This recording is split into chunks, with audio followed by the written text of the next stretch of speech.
Okay, welcome. Today is Tuesday, May 2nd, 2018. This is the work session of the Pitkin County Board of County Commissioners.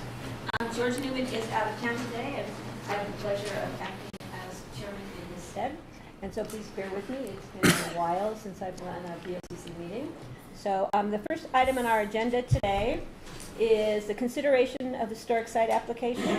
So Mike's going to give us a little information about the county code and how this process works to refresh everybody's memories.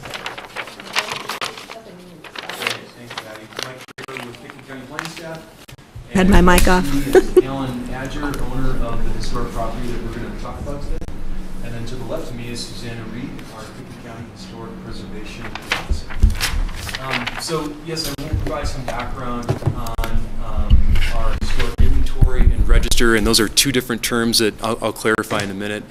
And then some background on the code provision and what we're doing here today. Perfect. What the board can do and what the board can't do then. What the board should do and what the board should not do. So in Pitkin County, we have what's called a historic inventory. And that inventory is a list of structures that we know about that were inventoried in 1999 that we consider historically significant, for lack of a better term. This is basically a list that Pitkin County has, and we have not designated those structures historic. And a property owner with one of these historic structures on their property can come into the board and request to designate. And in return, that property owner can get incentives to do so. And over the years, you may remember, and the new board members not, there are different incentives that can be granted by the board for a designation. And these include transferable development rights. These include additional floor area. Incentive includes a density bonus on the property for an additional house, and then also an expedited review. And I think there might be an extended vesting period in there too. But those are some of the incentives somebody can get for designating on the Pitkin County Historic Register. And prior to making an application, there is a land use code provision in Chapter 7 that says that when someone has a structure that we know about that's on our inventory, and they'd like to talk to the board and get an idea of what their incentives could be, they can do that in a work session format. And that's what we're doing here today. This is obviously not a public hearing. You have a staff memo that is quite short. It's not a full staff memo that you'd normally get in a land use hearing. And this is a discussion that the board gets to have with staff, with the applicant, with Susanna, to talk about the property, talk about the historic structure and its significance. And the direction the board can provide is based on what the applicant is requesting.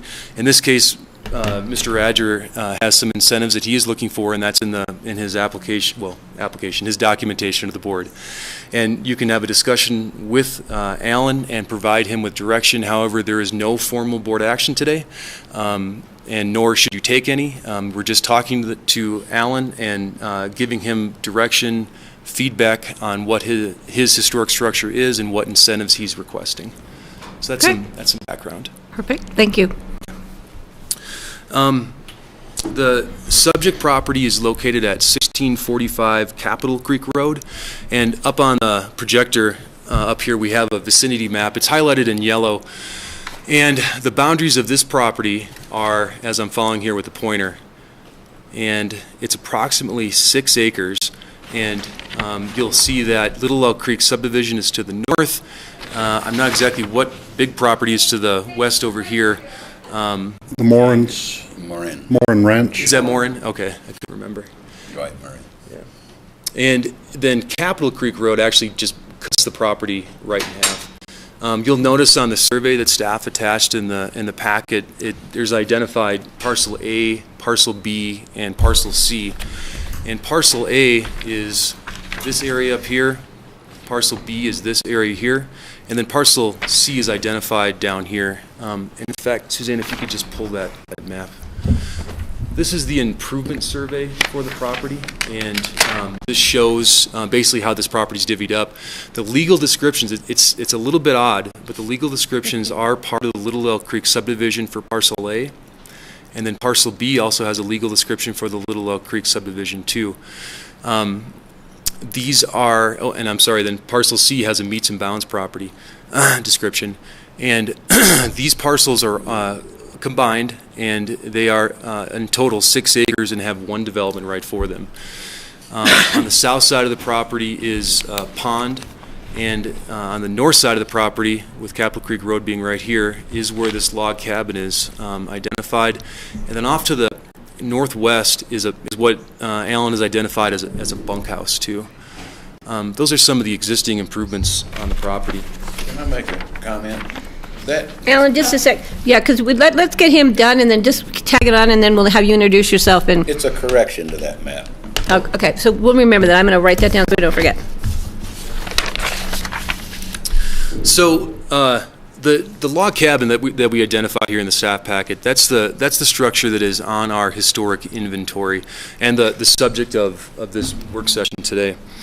And Alan, as you can see in the packet, has provided some background on it and some incentives that he's looking for, namely TDRs and the right for a density bonus on this property. And he's thrown some numbers out there, and there can be discussion on that.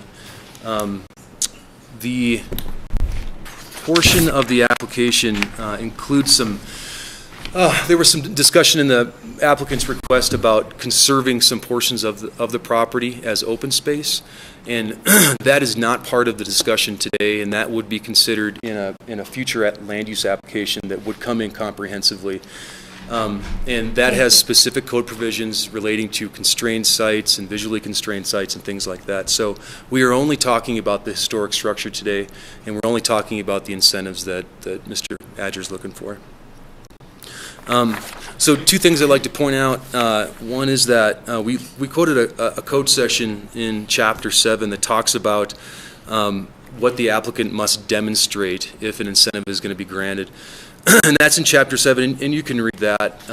It talks about location of proposed development if a density bonus was granted, what that additional structure would look like in relationship to the historic log cabin that's on site, with the idea being that we wouldn't want to allow a big monster house next to a little historic structure and take away from that significance of that structure. So those are some code sections that we cited. There's an additional code section in the land use code that I did not put in the staff memo, and that is in Chapter 6. And I just want to, if it'd be okay, Patty, just quickly go read ahead. it here. With respect to TDRs being issued to the property, if at the board's discretion, some of the criteria that the board can consider for doing so are as follows.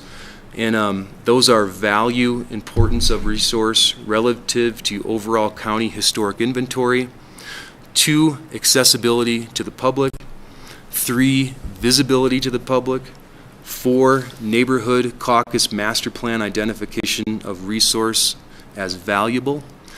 Caucus recommendation regarding resource, value of resource to the caucus area.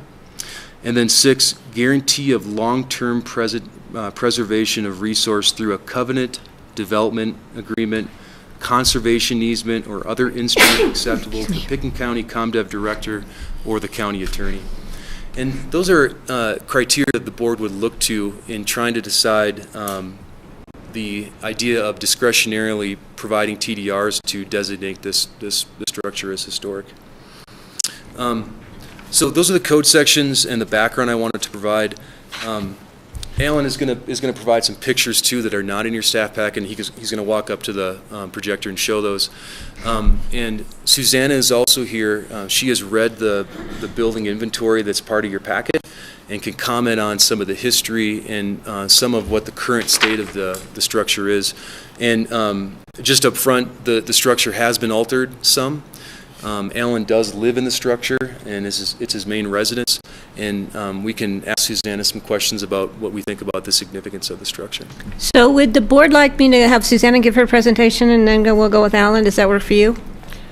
I give us have the some history? questions for staff Okay. that might be simple, but Okay. what's the underlying zoning? Underlying zonings, I put it in the staff memo. If I remember correctly, it's a split zone district, and to the north of Capitol Creek Road, it's zoned R30. And to the south, if I remember correctly, we put in the... Can't remember right off. Yeah, it's a rural residential zone district. 30 acres. RS 30? 30, okay. Yeah, it might be a 30 acre, yeah. Okay. But it's a split zone district, though. Okay, and then just two other real quick ones. The pond, is it connected with any of the irrigation systems within that valley for delivering agricultural water or anything, or is it just a freshwater pond? The answer is yes. It's an irrigation pond? Yeah, it's contracted to Gateway Subdivision for water storage. Okay. And then the last question, what was I thinking? Where'd it go? Oh, just the pictures in our packet were kind of hard to read. And so it looks like I can see the small historic structure in the front of this one, but the two dormer windows and the roof in the back, is that part of the same structure now? Is that the addition that's been added? Or is that a different house? Okay, well, if one of you will address that thoroughly in your comments, because again, it just was very hard to read the picture. I haven't. Okay. Thank you. So should we have Susanna give us the historic background then, and then we'll go to Alan? Sure. Okay, Susanna, and then make sure everybody has a mic in front of them. So Alan, when you get up to do a description of your photos, we'll have to get you a handheld mic.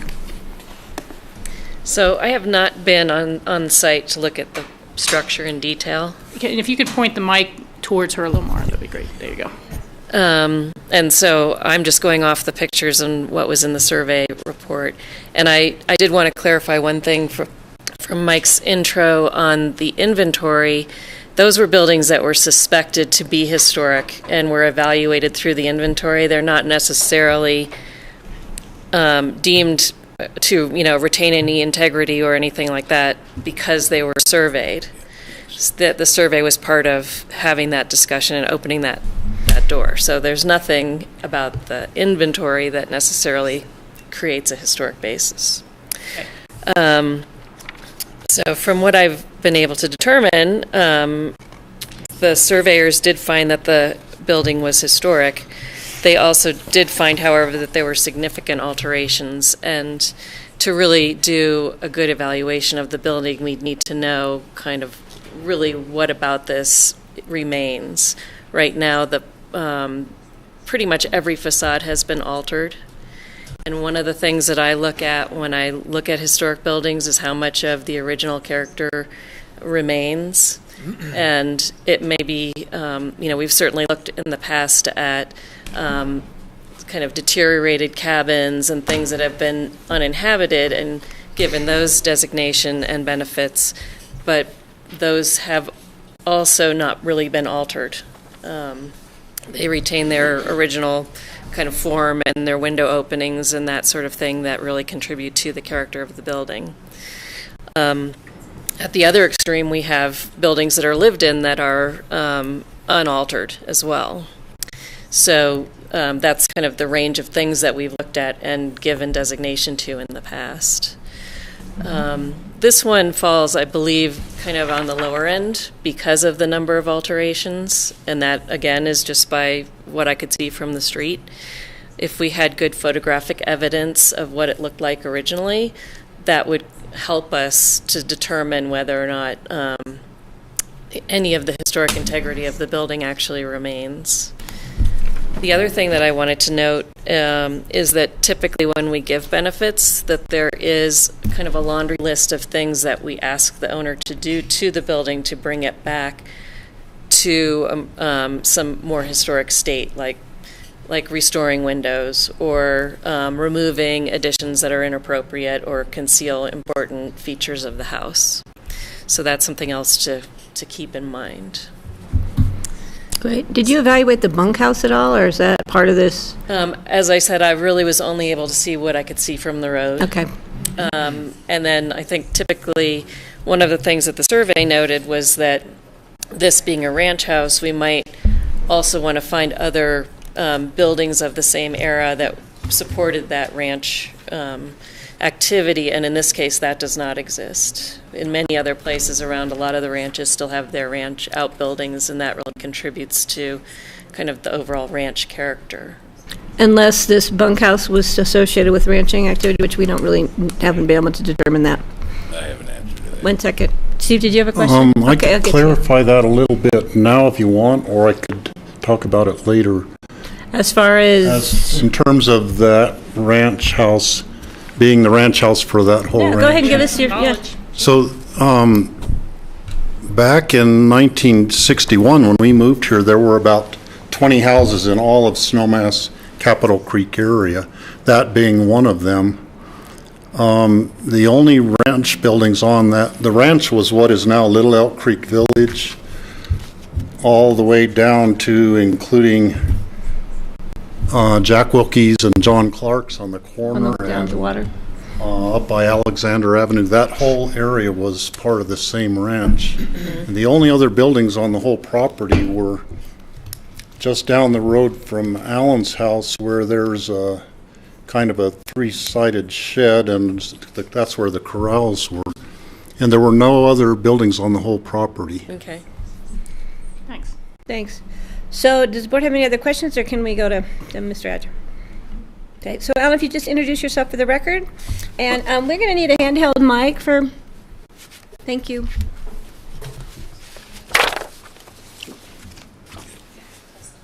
My name's Alan Atcher. Well, wait till you get the mic. My name's Alan Atcher. Hi, Alan. I've been living here for since 1984, and in the valley since 1980. And a clarification on the plat, excuse me, on the plat, it says Little Elk Creek subdivision where the log house is. That's actually a meets and bounds described property, just like parcel C. The only subdivision lot is parcel A. What I would say, this is an early assemblage. It was put together by Fred Wooden, who was a planner at Pitkin County at the time, and he put this together, and Joe Edwards and Michael signed off on the 2 resolutions that formed this parcel. So at any rate, I've been living there all this time and trying to really follow the 1974 and 1979 resolutions about this property. Hadn't been much change in my tenure there. The roof, all of those dormers were there. They were not added to my knowledge at any time. The porch that you can see there was on the building when I got there, but it was an open porch. All I've done is enclosed it. So that's the status of the house at the time and what it is now.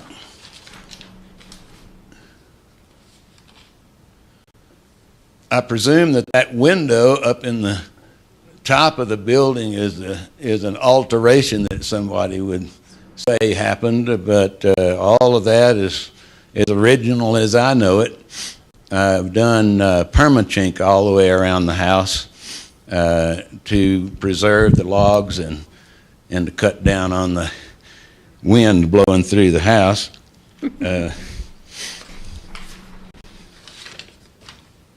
Here's the back side of the house. That shed was here when I got here. My recollection is it probably built in the 70s when it was remodeled in the 70s, but I'm not sure about that. You can see I've done permachink on that wall pretty thoroughly as well, and I guess that's the altered window at the top of the dormer there.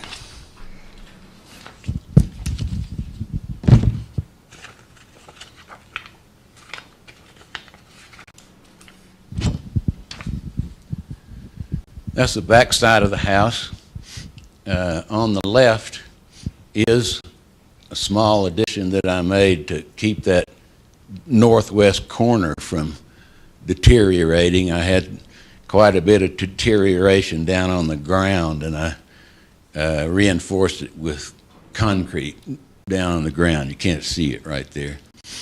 And then you can see on the west and north side I did a substantial amount of chinking across there because it had a lot of deterioration. And I guess you'd call that an alteration of the skylight and the windows at the end of the building. And then on this picture, you can also see the porch that was enclosed. But that was after I got there for sure. And I've heard that the porch was put on in the 50s, but I don't know the answer to that either. So that's going around the house.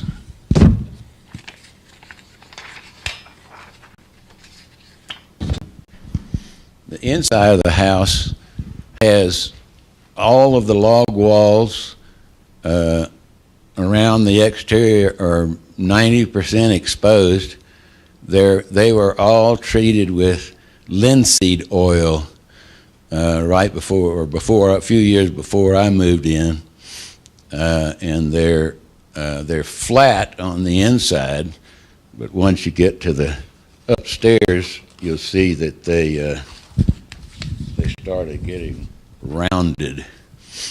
There's the west wall, and all of the logs you can see there are linseed oiled and flat, and on the inside it's not permachink, it's a concrete chink, I guess you'd say, because it was done before I got there.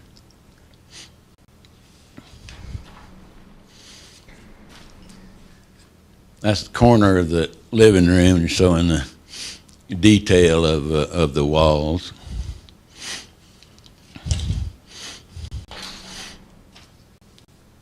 And then another close-up, I'd say, of what the walls look like. Upstairs, this is the stairs going upstairs. On the left, you can see that the logs are flat or cut on the inside, and all of the logs in the inside, you can see the circular saw marks where they used a large circular saw to cut them halfway. And there's a ghost of a cat up there. Yeah. Upstairs,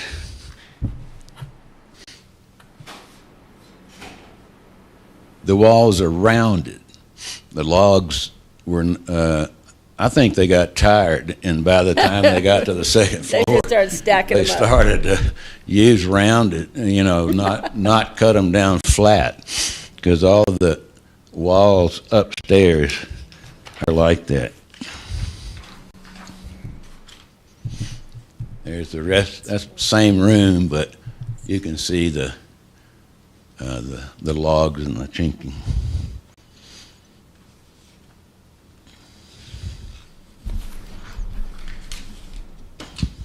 Where the logs were milled? Sorry. Did you hear that, Alan? No, He wants to know if you have any information as to where the logs were milled. I have no idea. What I thought was that the logs came from across the street. And maybe they did the cutting on site, Surely they didn't have a saw big enough to do that. I don't know about that. The purpose of this picture is to show you where the logs come together. It doesn't show up very well, but you can see the logs are connected through there. And it used to snow through there, but I fixed that. But there's a few of the big size nails along there, but that's where the logs were chinked, gathered together.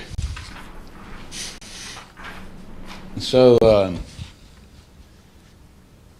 that's my place, and I've been thinking about what I should do with this deal. The whole time I've been there, I thought about subdividing it, and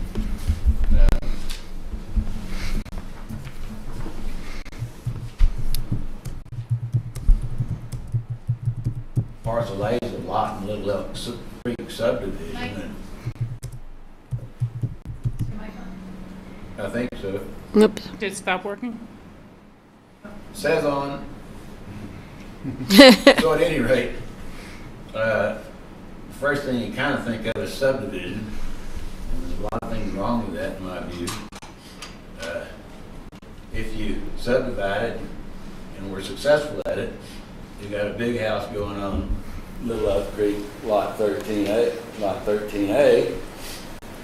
The access to this parcel A used to be through Little Elk Creek subdivision, but I sold that access to my neighbor because he was encroaching on it with his building. But at any rate, I have access to that property off of Capitol Creek Road now, pursuant to it, recording 10 years ago. And then, of course, I have access to the log house off of Capitol Creek, and then I have access to parcel C off of Capitol Creek. And then I start looking through all of that, and I go, well, I'm not interested at all in being a developer.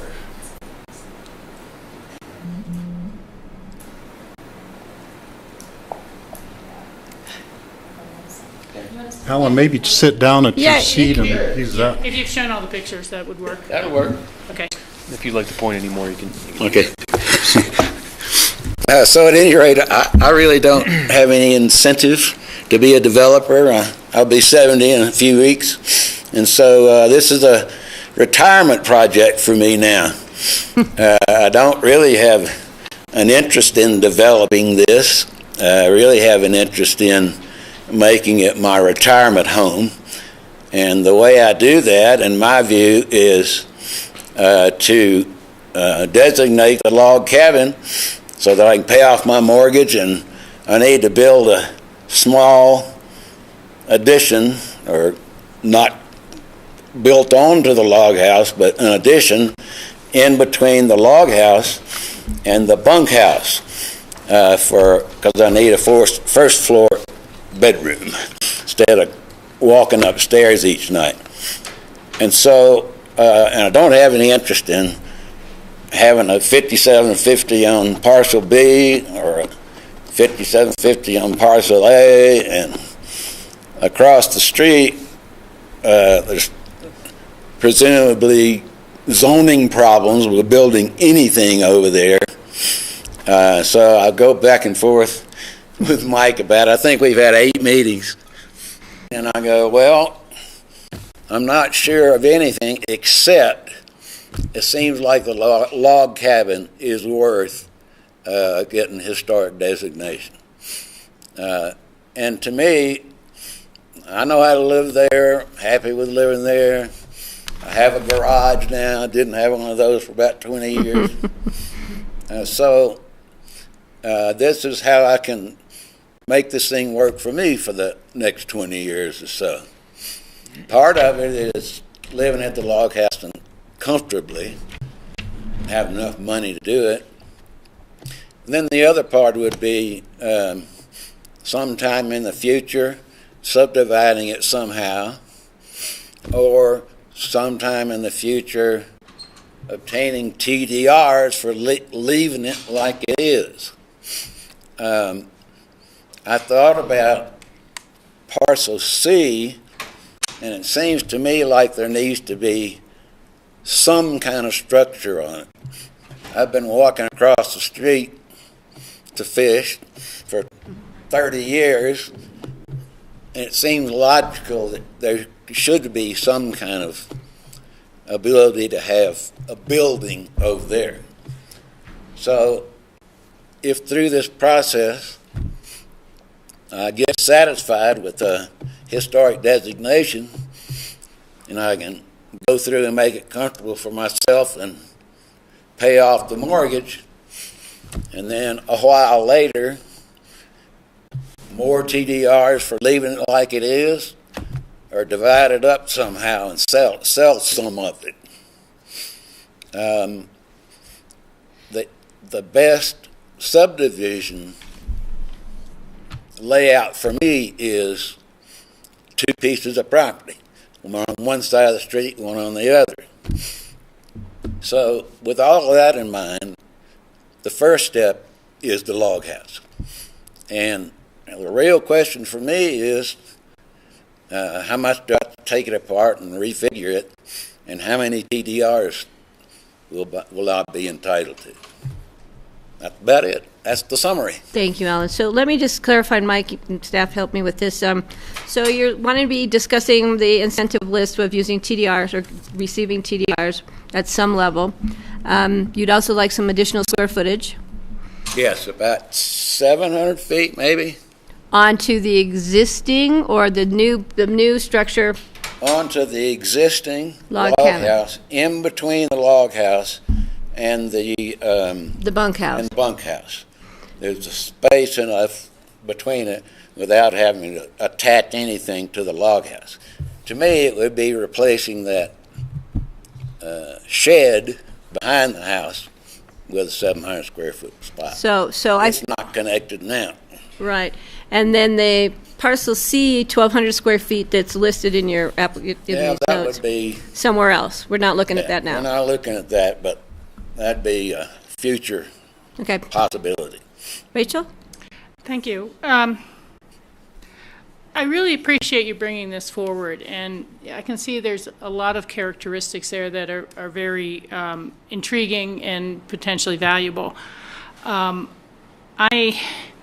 am kind of wondering, frankly, if you might be better served by spending some time with a local land use planner of some sort to really kind of look through the options, because I can't really decide, well, maybe this and then later that, and my impression has been that we expect a kind of master plan for the entire site when something like this is coming in. So if a future lot split is part of it, we'd need to see it now. Where would the activity envelope be, and how does it not impinge on the historic structure? I realize this is a small lot, you're really, as you're saying, not looking to be a developer, but I think in the past, a lot of times when these TDRs are allocated, they've been allocated to be used on site for the second structure, so it doesn't have to go through growth management. I know that's not what you're interested in, but you know, it's a challenge. It's not always the rule, but you know, you tend to take a lot of growth from one place and then move it somewhere else, and so there has to be a lot to justify that. You know, for me, I would have to have open space and trails evaluate the conservation value of parcel C around the lake, of water Y. In general, we've been trying not to use the TDR program to save open space and not to use the open space program to save neighborhoods who feel like they have bad lots somewhere or something like that, like Swiss Village or something. So I really would need to kind of see them weigh in on that to get any sort of value. And frankly, I can't begin to answer the question of how much modification would be needed or requested or not without Susanna being able to do an on-site visit instead of a visit from the side of the road. And so I can understand that. You know, it may be that there's been too much added to it to be serviceable as your home if you end up extracting those things. And you know, but there may, that's why I'm saying I think talking to another land use planner might be really helpful for different ideas or thinking like that. It may be something where literally constructing a new home for yourself on the parcel A with the TDRs and the money from preserving the cabin, and then strip the cabin down to normal and have a first floor bedroom on the new parcel instead of trying to add 700 square feet of new construction behind it. So I just am not sure that even that proposal, unless you spend a lot of time to be able to develop maps and what it looks like and everything, might not interfere with the historic integrity of the existing structure. So I don't know if it might be too much to try to put right on that site. And I can, believe you me, understand the challenges of starting to think about retirement and paying off mortgages and things like that. So I'm not trying to put up obstacles. I am trying to look at what is worth those sort of incentives. I think we're seeing TDRs now around 250,000 maybe, recent sales, give or take. And so your request, and I'm sure it could be altered, but the original request in here was $1.2 million worth of TDRs, and I just can't see that. I really can't. You know, it just doesn't make sense for me. a long time ago, when we adopted the Historic Preservation Code, the discussion was, well, should it be a mandatory preservation or an incentive-based? And the board at that time decided it was incentive-based, and I might be the holdout on that. I was the one who felt that, hey, we're going to have to give away the store and a half to preserve half of these parcels in town and create a lot new growth in a community that's pretty slow and managed growth. So I look at any of those incentives pretty carefully before wanting to hand them out. And those are my general comments. Okay, thank you. Anybody else? Steve, did you have? Yeah, quite a few different comments. First of all, I know 3 of the former residents of that house, and I can talk to all of them and see if any of them have photographs of what the house used to look like. That would be great. I was in the house the first time in probably 1965. There were basically no trees around. It was a whole lot different then, but I'll see if I can come up with some photographs which could be useful. My recollection, when Fred Wooden put the parcels together, was that parcel A was sterilized at that time, or that he did a deed restriction or something saying nothing could be built on parcel A because he just wanted it for a horse pasture, basically. And also that You think that was a recorded deed restriction or something? Well, that I'm not sure. That was my recollection. Mike, I think Mike has a copy of that. Steve, that is amazing that you can remember that from 1974. Well, the other thing was that on parcel C there was a guest house of maybe 800 square feet or some figure like that. He was there too. Yeah, that's exactly right. So, so there are 2 Board of County Commissioner resolutions that apply to this property that will show up in a title search, and they are a resolution from 1974 and then an amendment to that resolution in 1979. And you're right, when Wooden, I don't know the gentleman's first name. Fred Wooden owned it. He assembled the 3 parcels into one, and the result was the Board of County Commissioners at that time gave Wooden a guest house on parcel C, and had the ability to keep the historic log cabin we're talking about today. And in return, this gets a little complicated, but in return, the Board of County Commissioners at that time were supposed to get a dedication of the Capitol Creek Road right-of-way. We've searched the records and we have not found if that dedication was ever received by the Board of County Commissioners, so that's an outstanding issue. And then the amendment to that resolution was that the guest house could be a little bit bigger. It ended up being 1,200 square feet instead of 550. In association with that guest house, this was before times we had caretaker dwelling units, CDUs, where we deed restricted them. Yeah, they were supposed to, the property owner at that time was supposed to deed restrict that guest house, and we couldn't find record of that either. And of course, it never got built, so there was no deed restriction either. So. Yeah. But Mike, the one, if I may, okay, yeah. Steve mentioned that he thought there might have been a restriction to sterilize parcel A from future construction. Yes. There is? Yes. Okay. I was just wondering, because before you talked about a lot split and maybe a house on parcel C, not A. Parcel C is where I would propose a building, an additional building. Okay. Okay. And I don't mean to interrupt, but I just wanted to state too that these resolutions, these 1974 and 1979 resolutions are not vested, and they are no longer applicable is the word that we were going to use. Yeah. Okay. Then speaking about the historic nature of the house, looking back at similar vintage log houses in the Capitol Creek, Snowmass Creek area, I know of 2 that burned down. One that was, one of them they dismantled it. It didn't burn completely, they dismantled it. Another was burned intentionally because it had to be removed for a county land use requirement. Another one was dismantled. And So log houses that are still existing, I can only think of one on the light, well, the John McBride's house, and the one on the Williams place where the Polite family lives, and yours, and maybe one up on where Brad Day lives. So that era of buildings, there's not many of them left.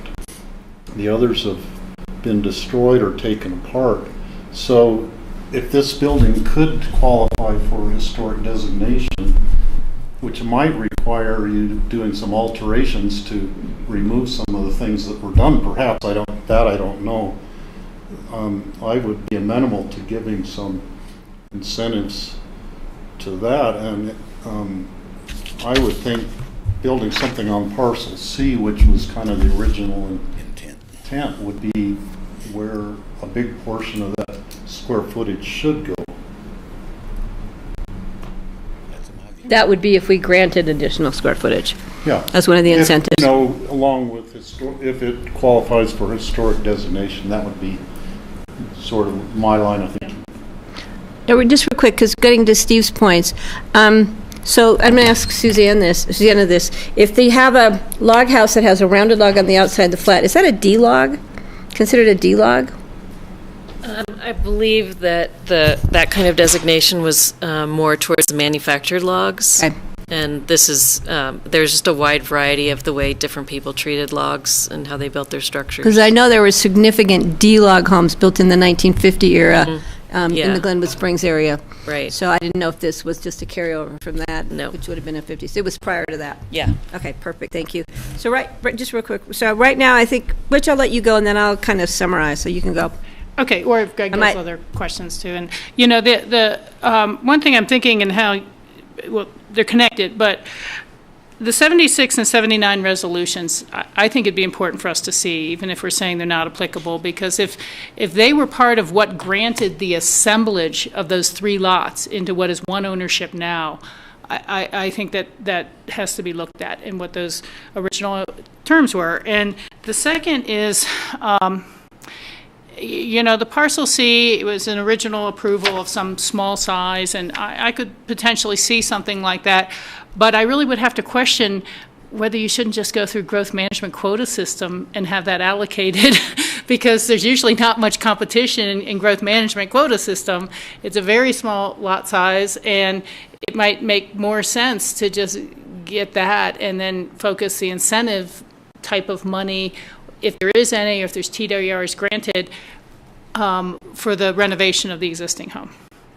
So that's why I was thinking, if you talk to a land use planner, they might find a few more ways up the mountain for you. So Greg, did you want to jump in here? Just very brief, I want to thank you for bringing it in.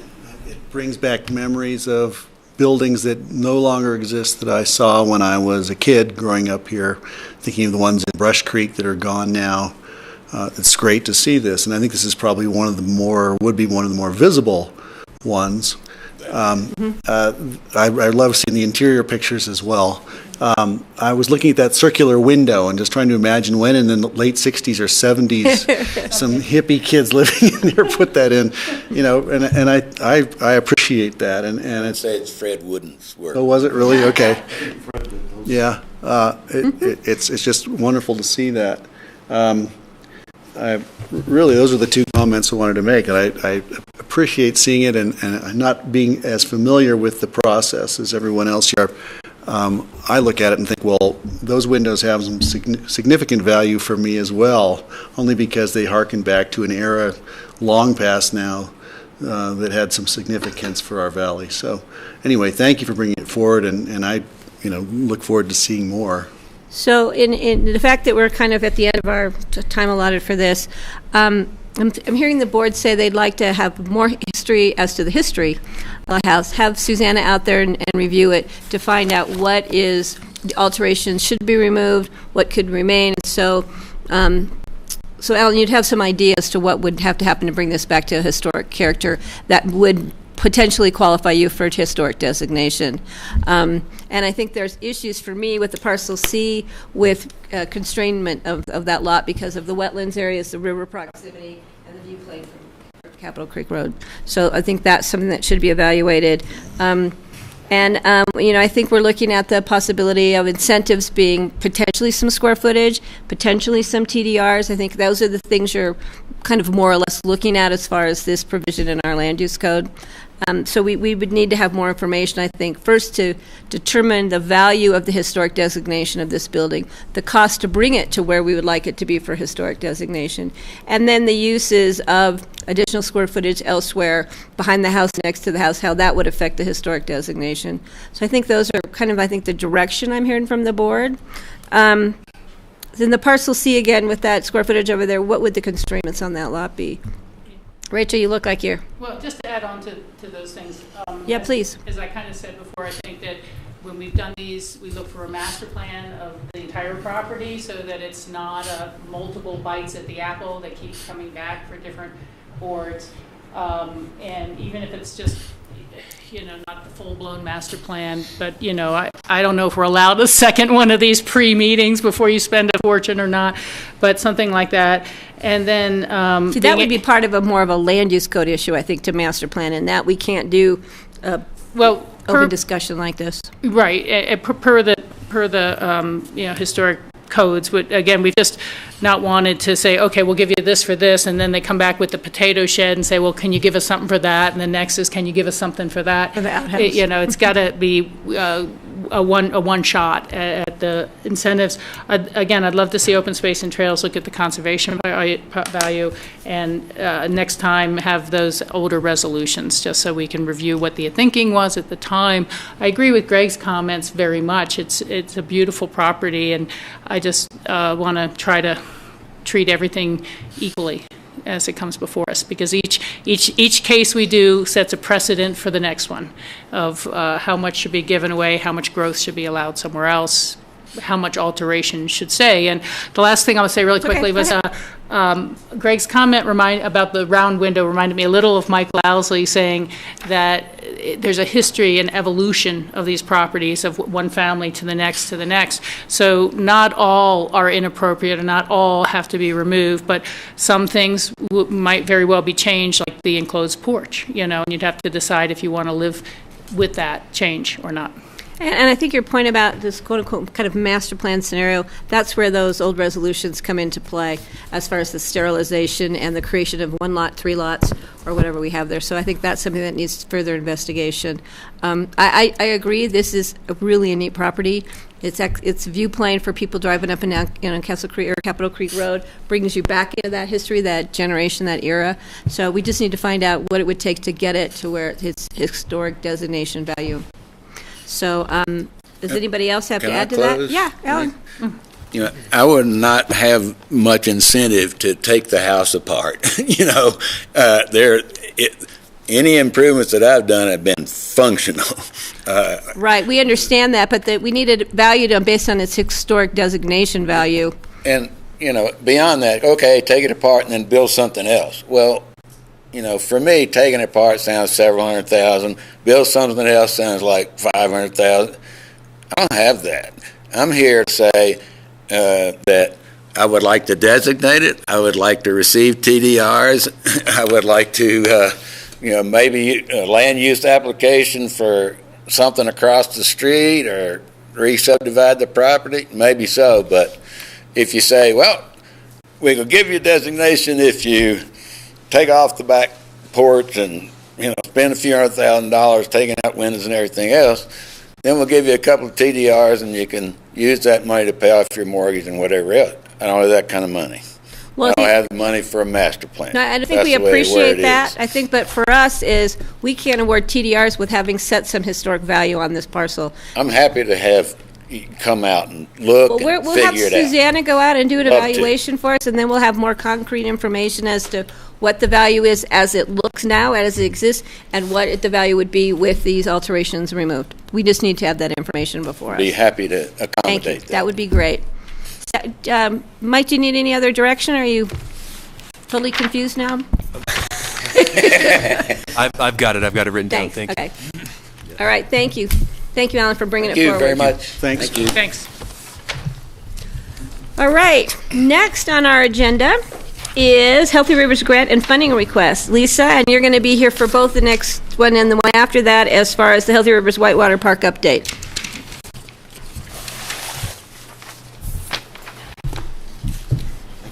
This is my old gang. Yeah, everybody's here in the room. And since you do have a following with you, Lisa, it might be great if you'd introduce the people that have come here with you.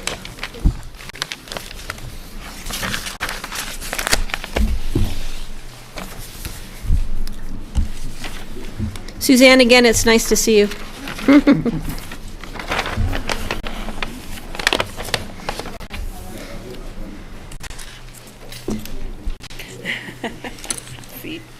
All right, it's all yours. Good afternoon, everyone. I'm Lisa McDonald with the Healthy Rivers Program.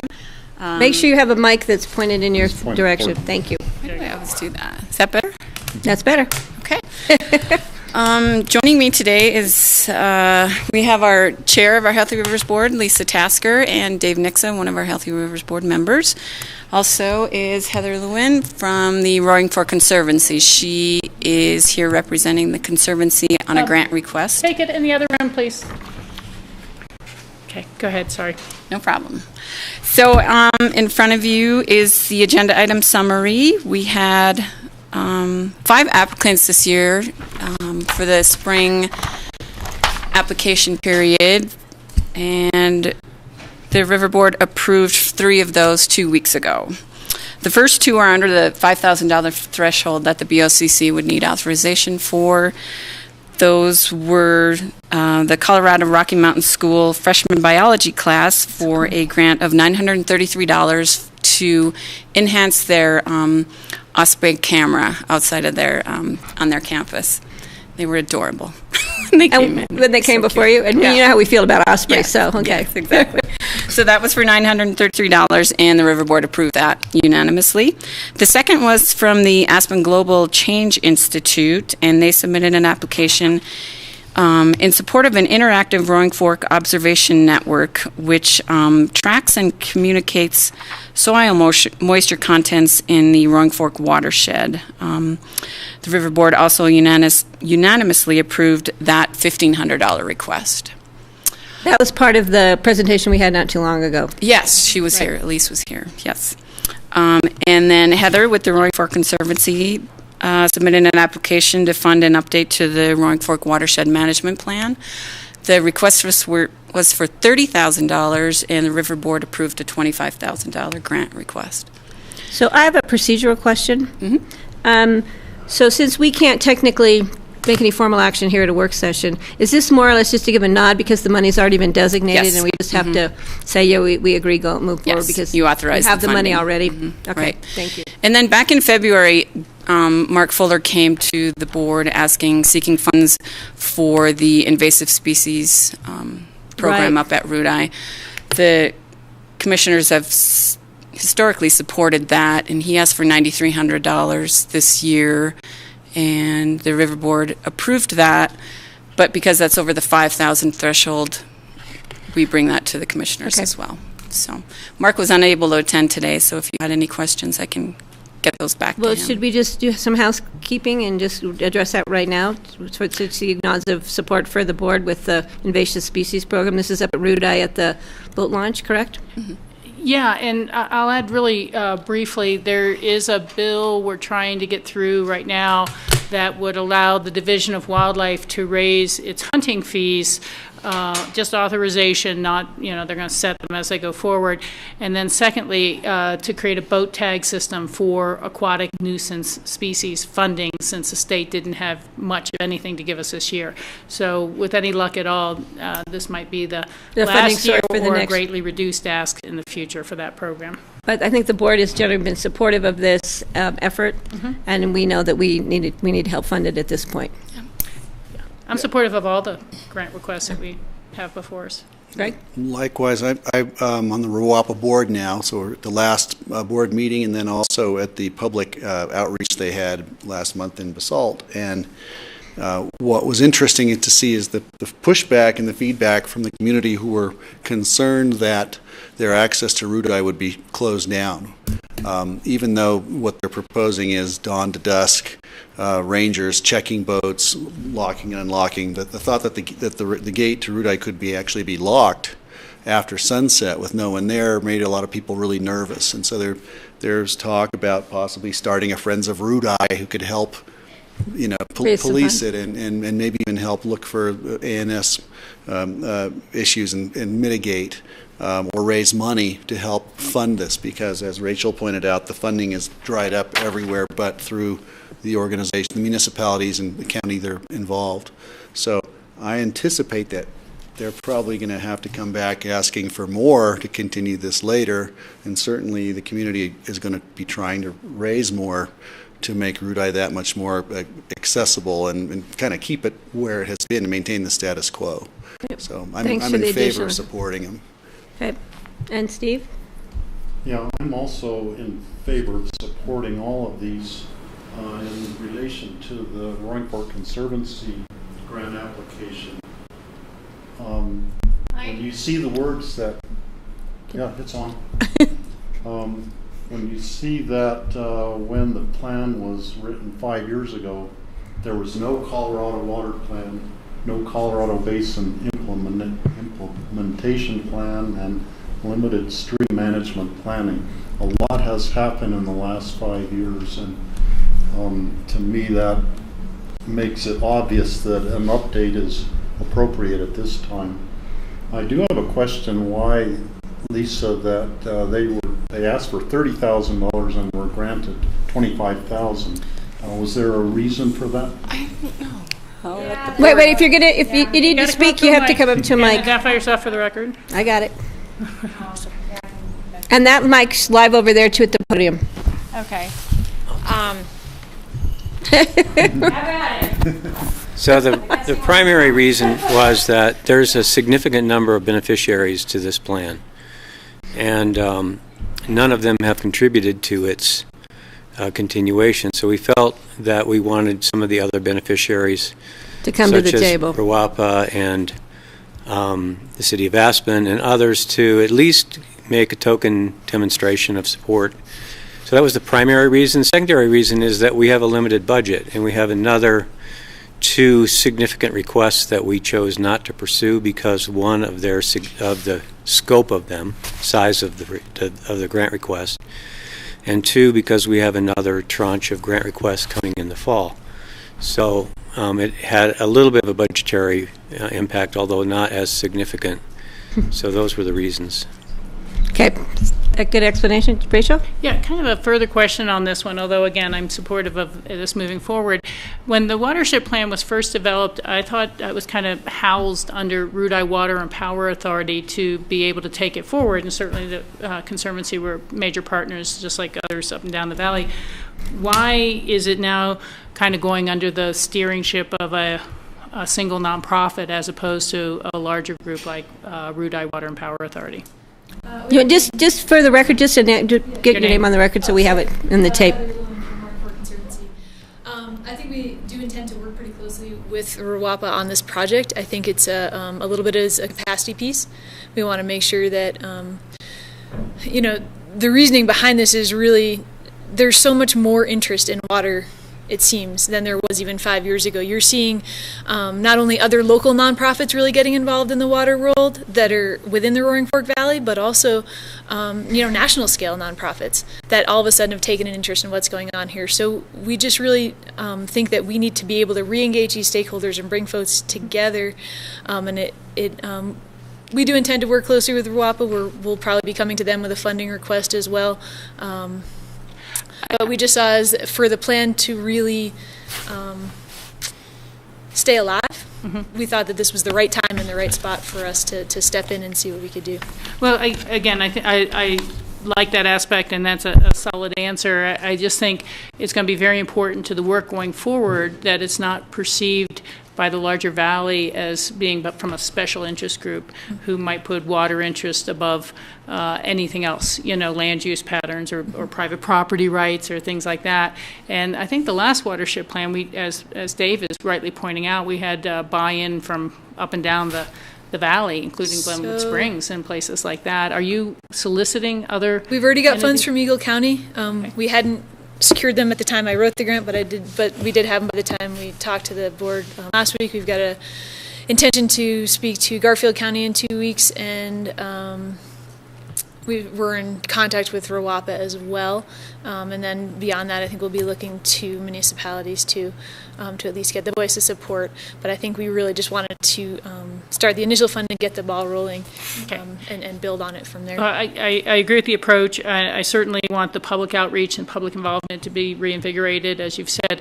I just think it's going to be really important to keep the various elected bodies informed as well, so that when the plan comes to the table, they felt like they had a part in, they had some fingerprints on it, and it's going to have a better chance for full implementation that way. Absolutely, and I think that's a lot of the impetus behind it is that, a lot of the elected body isn't the same as it was 5 years ago. So let's get everybody back to the table, talking again, and make the plan a little bit more accessible too. We've gotten a few different suggestions from different spots, both our web face and maybe a printed piece that people can really grasp onto a little easier. Okay, thank you. Sure thing. So Lisa, it appears that we're doing a little housekeeping. We did all the housekeeping. Yeah. So I think you're seeing support from the board to move forward with Perfect. The board moving forward, sorry. I'd like to turn them on and turn them off, and you always forget to turn them back on, to move them forward. So do the members of the Healthy Rivers and Streams Board, anybody else have anything they'd like to say? But because we're going to be moving on to the river park, kayak park, water park discussion. No, I think we're good. Okay, great. Thank you. May I just add one thing? Sure. We got a lot of grant requests this time. The last quarter, we got none. Interesting. We got a bunch, and we got a bunch wanting a lot of money. One request was for $300,000, which we think needs to be rescoped, and we probably can't support it at that level. But the important thing is that there are people who are out there doing some real, in the ground shovels. So there's a lot more interest coming in.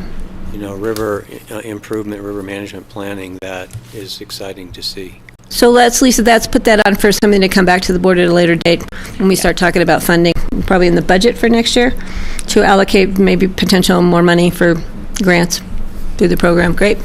Comment? Yes, please. For Heather, I'm thinking, thanks for coming in. I would love to know, I'm wondering, what's your perception, Roaring Fork Conservancy, about the connection with our local fishing community on the Pan and the Fork, and do we feel as if our local fishermen and the guides are connected and participating, and could that be improved?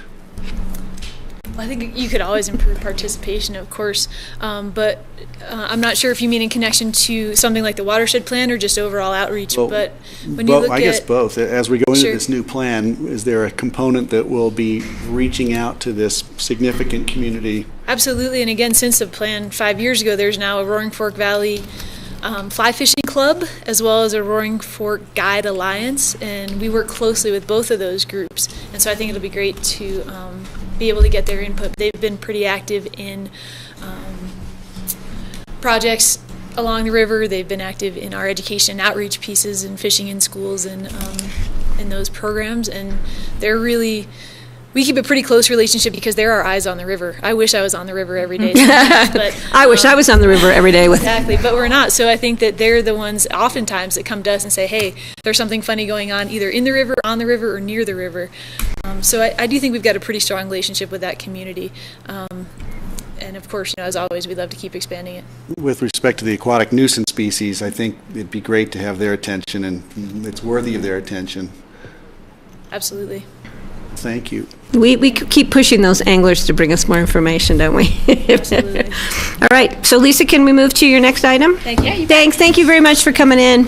Thank Patty, you all. Yeah, Good to Rachel? see ya. I'll take a half a second. Through CCI and looking at that Colorado Parks and Wildlife bill, I was kind of surprised to hear that there has been a recreational lake in Montezuma County that has been shut down to any boating activities.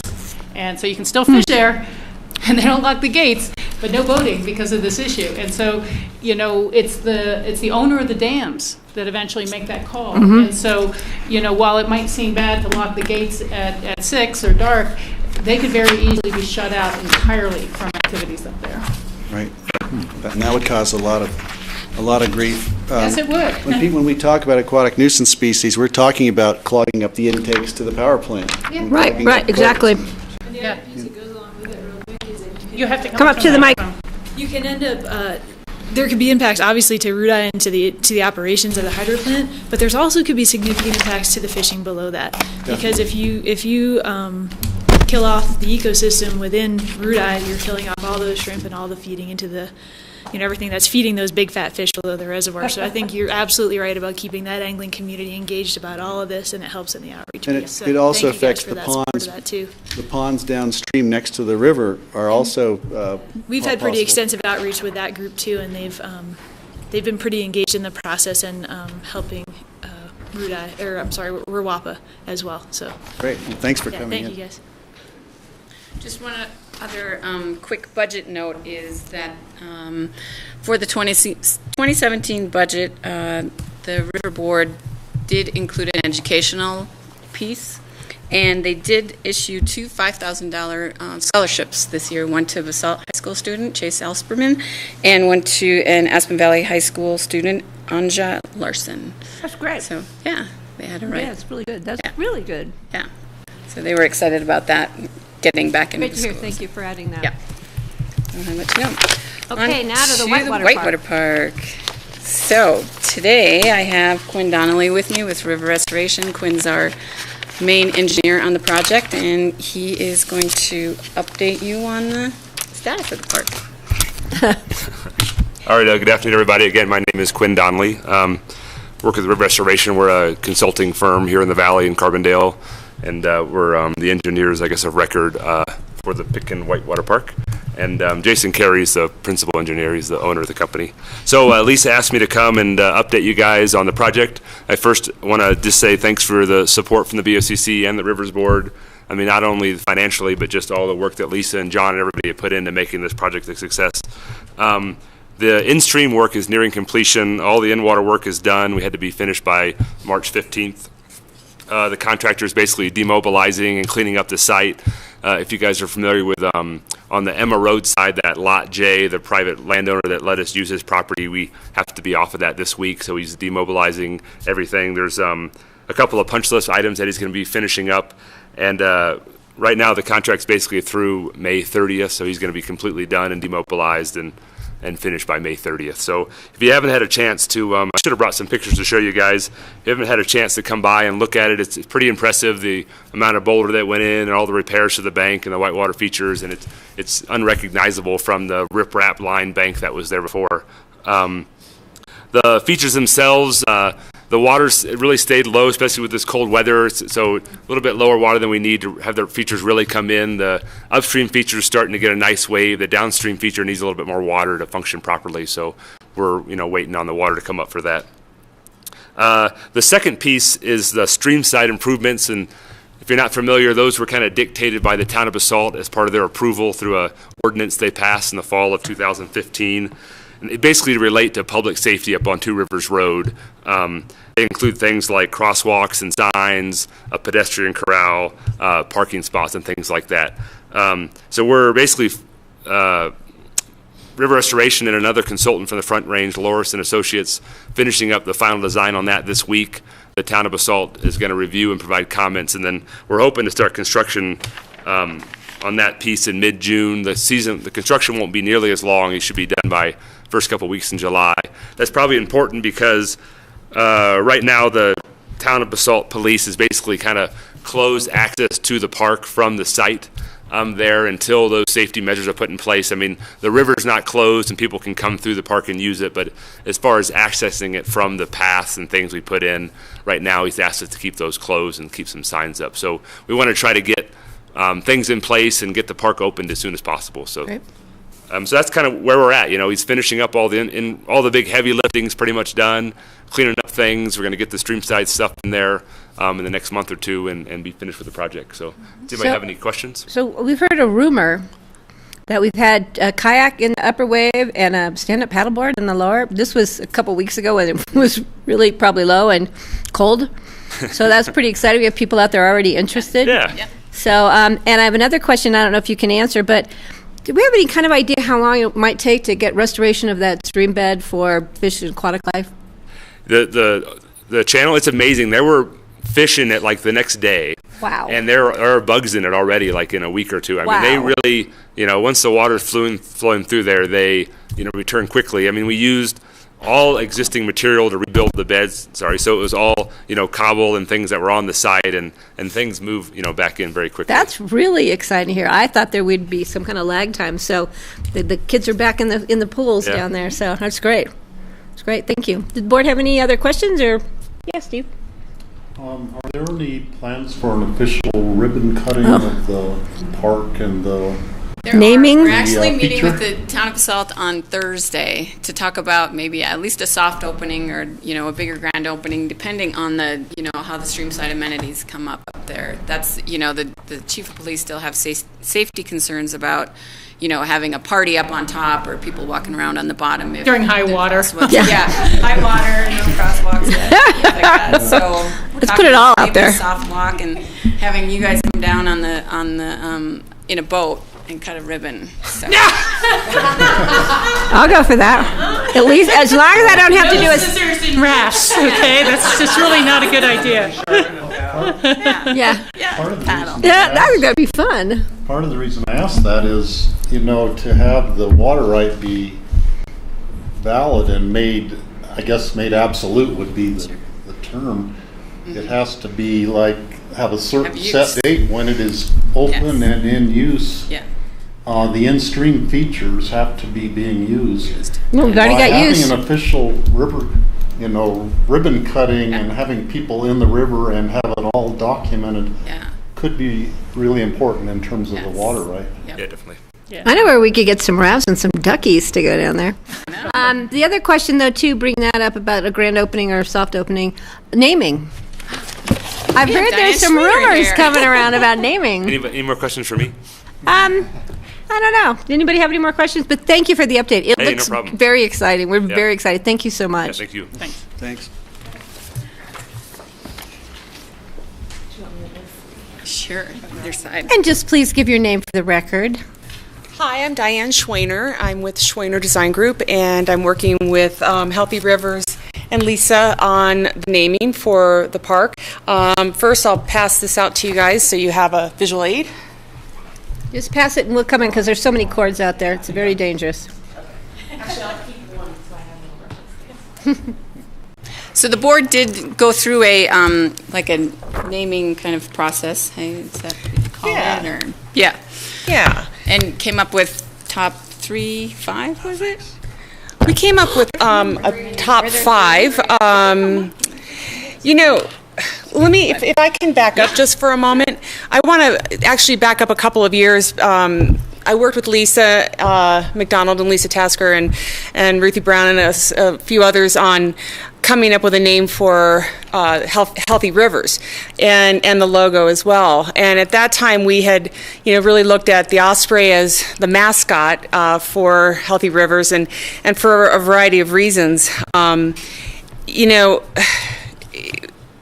The osprey, I mean, I don't mean to give you a science lesson because you guys have all lived here and you're all pretty savvy about this stuff, but just as a sort of a quick little reminder of the fun facts behind ospreys, they're local, they're unique, and they're really a symbol for healthy rivers, as we know. In researching this, of course, we realized that ospreys are really the only species in their class, their scientific class. And if you compare that to the class of eagles and hawks that have over 230 species, that this is really unique, that they're the only species in their class. We know that they dive underwater for fish and that their diet is pretty much entirely fish, which signals is an indicator species for the healthy rivers. So, when we chose the osprey as a sort of a symbol or a mascot for healthy rivers, Pitkin County healthy rivers, that was our thinking. When Lisa and I began talking about proposing a name for the Whitewater Park, there was a lot of confusion about, just even the working names for the park. It was Basalt River Park, Basalt Kayak Park. I've heard it referred to probably 2 or 3 different things yet today. So we knew that it was a priority to get a name that we could propose for adoption. We did a lot of research. We looked at geography, we looked at local history, we looked at people, places, notable people and places in the area. We went through river science and biology, wildlife plants. I mean, we went through a long list of names and even got into language and etymology and kayak slang, which was actually really quite fun. So, of course, we considered all the benefits that the park is creating for us as sort of a basis for naming. But we kept coming back to this one major principle or benefit of the park, and that was for the ecological benefit and the fact that it's really supporting the very existence of this Whitewater Park is supporting the mission of healthy rivers. So we kind of made our way back to the osprey. We didn't want to necessarily duplicate the Healthy Rivers, Pitkin County Healthy Rivers logo, but we are giving a nod to Healthy Rivers in our proposed logo for the park, and you'll see that in your handout. But we are promoting the idea of Pandian Whitewater Park, and Pandian comes from the origins for ospreys. Their scientific class is Pandian haliatus. So we thought the name had a really beautiful ring to it. It's easy to pronounce. It may not be something that people automatically know what it means, but it allows us to kind of give the backstory and provide a teachable moment. And a few other comments about the proposed design is that there's the use of an osprey tail feather that's been illustrated with the colors of water as sort of a visual reference. So that is the proposed name for the Whitewater Park, and I hope it's something that will be embraced and enjoyed. I'm glad you picked Pandian over Helicate Data. Oh, yeah. That would have been a Over tough what? one. That would have been a tough Oh, one. the other Yeah. one, right. So I'm going to ask the board if they have any. I like it. I would just like to see a reconfiguration, and maybe with the osprey being at the bottom under Whitewater Park, rather than dotting the I just for symmetry. But it's just kind of my personal touch. But I think it's great, and I think having an educational piece with this signage, on the back or underneath, explaining how this came to be and how the connection is, I think is bigger than a teachable moment. I think it's something we really need to get out there. So, Greg. Thank you for coming in. This is great. This is fun to see this coming to fruition. I'm excited to get in there and get down there. I love the feather, love the logo. The name doesn't resonate for me, and I understand the rationale and how you came around to it. So right off the bat, just my first impression would be, I could imagine calling it the Basalt Whitewater Park, and thinking that any kayaker coming into the valley or somebody looking for it's going to be asking for that. And Pandian to me it's an interesting, kind of an eccentric name, but I'm not convinced it doesn't really do it for me personally. Thought I'd just say that. Yeah. Let me just real quick. We need to keep in mind, though, that Basalt might create a Whitewater Park. Another So, yeah. Well, we got there first. Yeah. And then they may take this name and put it down there. I'm not sure. Go ahead, Rachel. Yeah, I'd like a little time to think on that. I mean, that's not the type of thing I can decide like this. I do appreciate the work. It almost makes me wonder why we don't call it Osprey Water Park. Thank you. I was going to say that, and too. lose the Latin, maybe that's my pronunciation problems. I don't think I would pronounce it. I would pronounce it Pandion instead of how you pronounce it. I think you make a good point about people trying to locate things, and so I I think it's close. I mean, how does that sound? But it doesn't say to me Roaring Fork Valley or Pitkin County, or, you know, in so many ways, this is a gift that our taxpayers gave ourselves to give us the ability to do this. And so, and it was a struggle. I think everyone has recognized that. It was expensive and it was a struggle, and it will last for future generations. So there's certainly legacy there of what we're doing. I do like the Osprey. I mean, there's no question about that. And I kind of like Patty's comment about where it's placed, because I could see it being very hard to use as letterhead on something or things like that, because it's so high up, and you know, it just makes it hard that that's going to be the predominant. But having the bird there, and I'm not a graphic designer, I acknowledge I don't necessarily have those great skills. And so, you know, maybe that's something we kind of discuss again with George when he's here. So we have a full board. On the one hand, I really like it, but on the other hand, I can just see people nicknaming it so quickly and just calling it Pando, which has nothing to do with ospreys. Oh, you're going to be kayaking Pando today? You know, it's just, it just happens. What would they do with osprey? You're going to be kayaking spree today? Well, I don't know. Osprey seems easier to me. Osprey seems like it's something people recognize and kind of proud of. So I just don't know if we're getting too arty with it as opposed to recreational with that name. So that's why we'll continue to discuss it and go from there. Steve, did you want to? Yeah, I was curious, are you going to run this by the Salt Town Council also and just get their take on it? Because it's in their town. We built it, but it's right in their neighborhood, so Yeah. I think that would be important. Yes. You know, I'm a biology major from college, and I'm used to genus and species names of things, and I had never heard Pandian before today.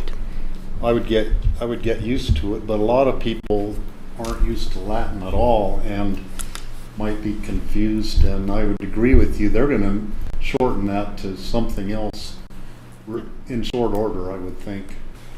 There was a really funny little article tangential to this, I'll be really brief, about the founder of Expedia.com, the company that's online booking and travel services.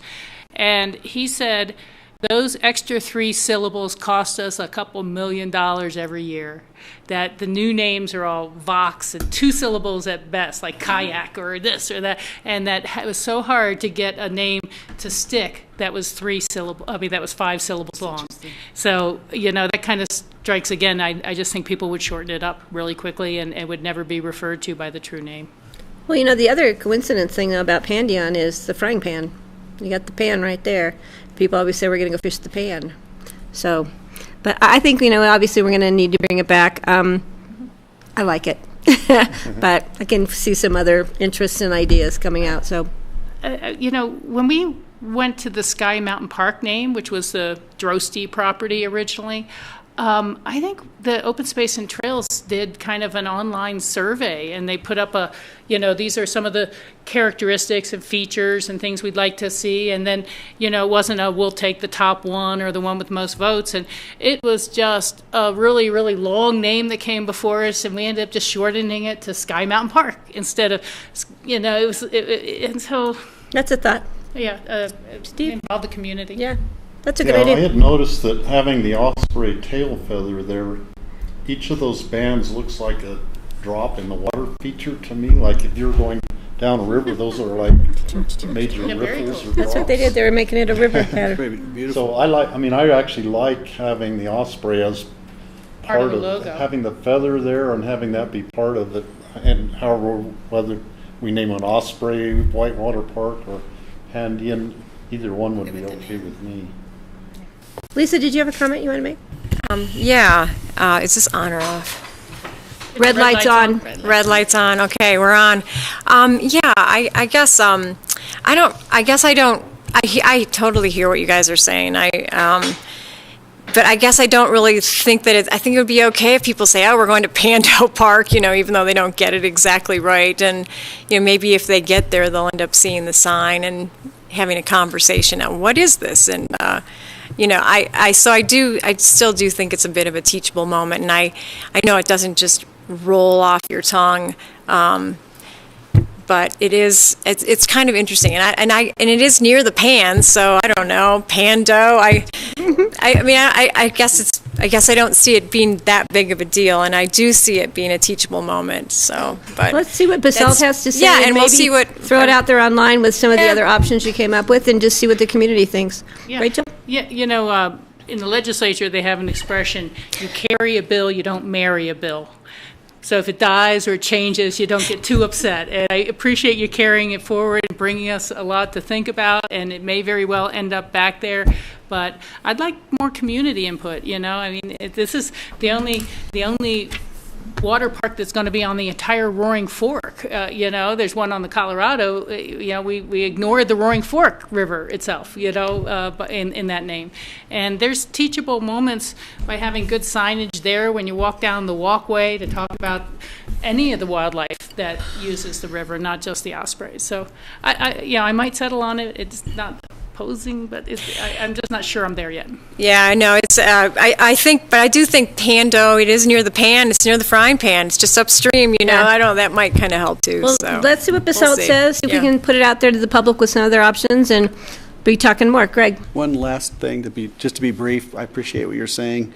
I would say put it out there, but also I would love to make certain that people understand the importance of this park and its location, its provenance as maintaining a water right, and it's the innovation that went into the legalities with water law, and you know, that helped bring this thing about. I think to understand that this great amenity is actually helping us preserve our river, in that regard, I think is worthy of the public information as well. Great. Lisa, is there anything else? That's it. Thank you very much. Thank you for coming in. Thanks a lot. Appreciate it. Thanks for coming.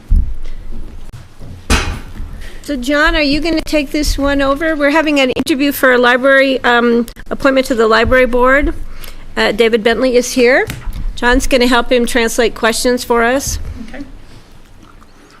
So we need to speak slowly. Okay. And not chew gum. Yeah, you can chew gum.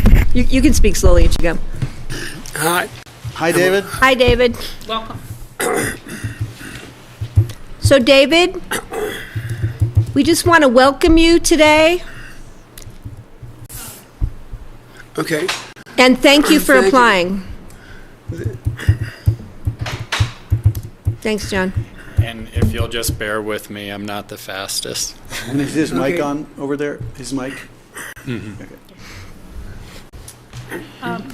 Sure. Rachel's going to start with questions.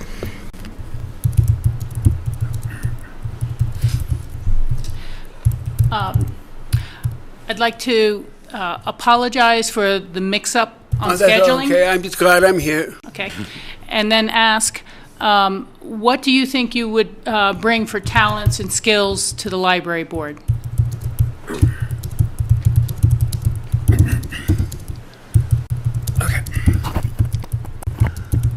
Okay. I'm extremely literate. Now, I've lived here for 50 years, almost 50 years. I'm well educated now. George Newman isn't here. But one time, I think,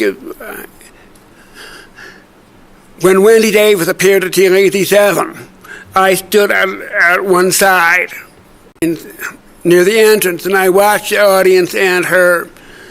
And George asked me later, he said, "Can you lip read from that distance?" And I said, "Of course not." I go to many, many of these meetings, and I never know what's going on, but I still have a right to be there.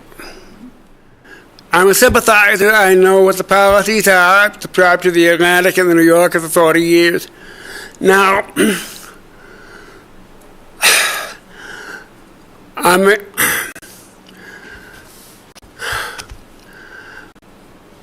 one thing that I'm positive that I would bring is an editorial skill. Now, when MTV wrote a letter to the Aspen Times, to the paper about possible fraud in the library, I dispatched him in 66 words.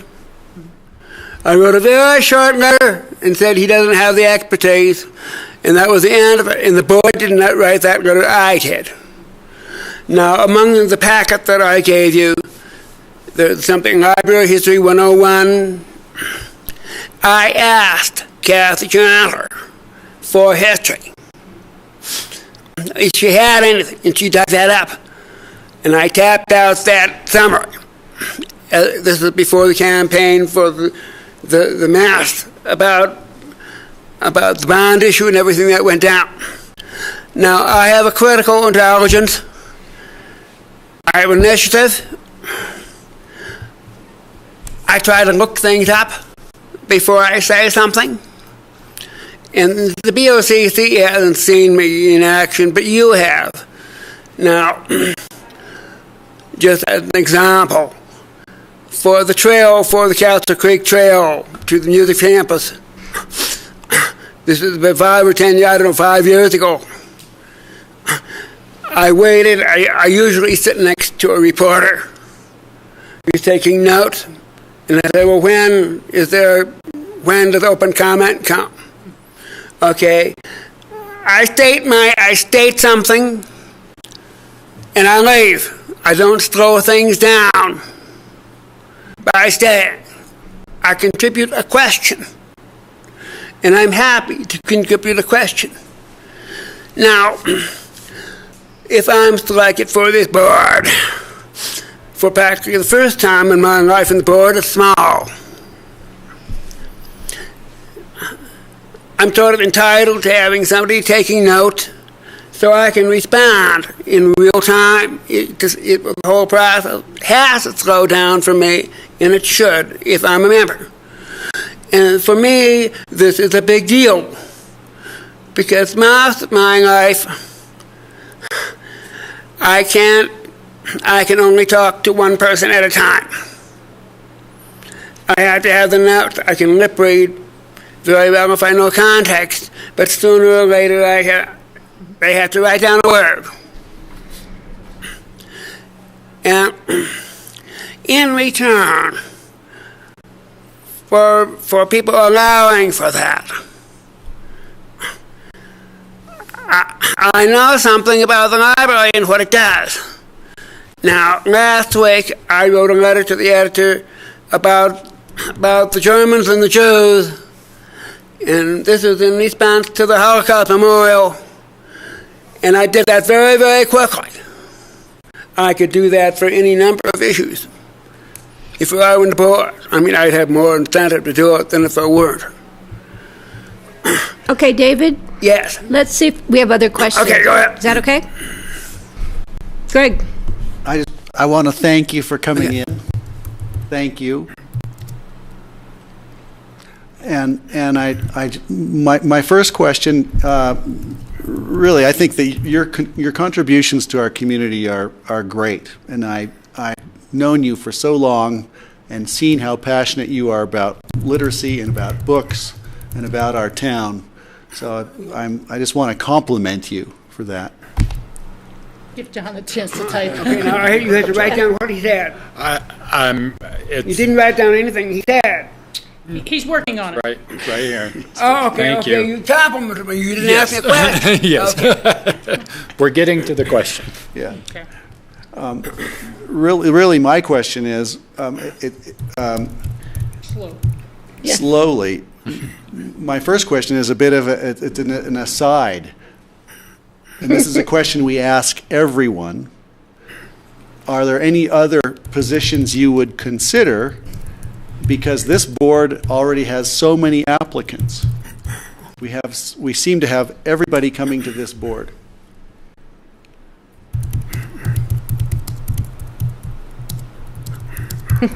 We ask everyone, that's well said.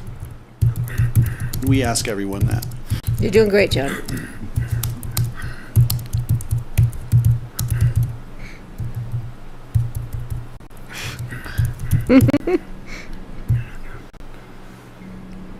Now, all I can say is that when this library was authorized, I mean, for the expansion there are many, many mistakes that were way down below the board level. I mean, like the roof warranty was way down below the board level. I mean, you've had Jim Moran, you've had John Kelleher, and I'm sure there are other people who are lawyers and doctors, and they have graduate degrees, and they didn't catch all these errors themselves. And now, I have no financial skills. I'm not a bookkeeper. I'm a useless intellectual. Now, I've noticed in being on open space or trails, I mean, I've done my share in the outdoors. And I feel I'm uniquely qualified for this because in the absence of a normal social life, studying at home and expanding my world through books has been everything for me. I'm qualified for this. Okay. I mean, I was editor of Climbing Magazine. I take people climbing. I've not injured anybody. Okay, I know. I have sympathy for the environment. I've been a climber since 1960. But that's not the same as this. This is something. I mean, I've had a stack back to the Library of Congress. I've been to the New York Public Library many times. I mean, this is it. Answer is no. I'm back. Answer is no. So This David, is the only board. David, so you would prefer to be on this library board? I prefer to be on the library board. So now let's see if Steve has any questions. Yes. So David, thanks for applying.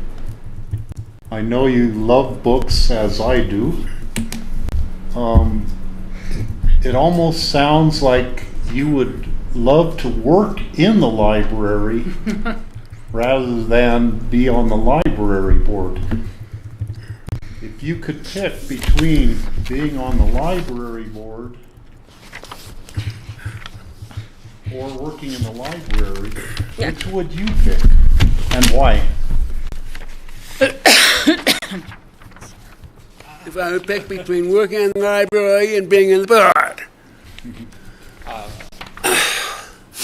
Now, I am 75 years old. I worked at Explorer for Catherine Thalberg for 5 years. I lasted for 5 years.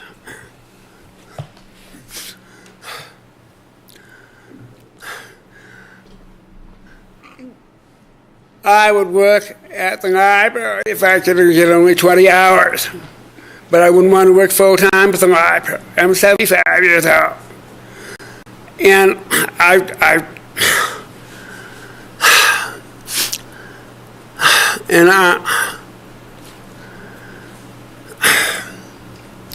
now, when I worked at Explorer, I was in the back. I mean, I was the restocker. I was the equivalent of chauffeur. And I put that in my resume here for Kathy, that I'd done at all the university libraries. And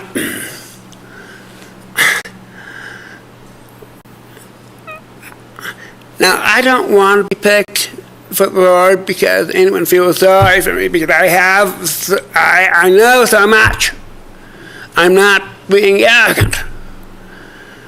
It's just that I'm a wild card.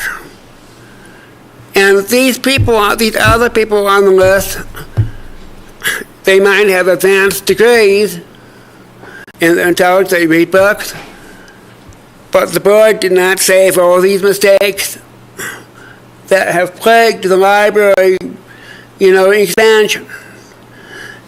And I really feel that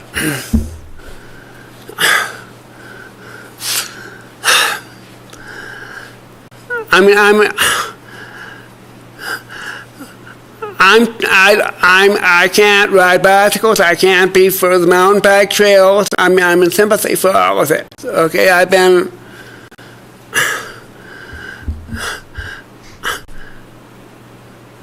I mean, I'm an outdoor enthusiast. I started going to the Canyonlands in 1965.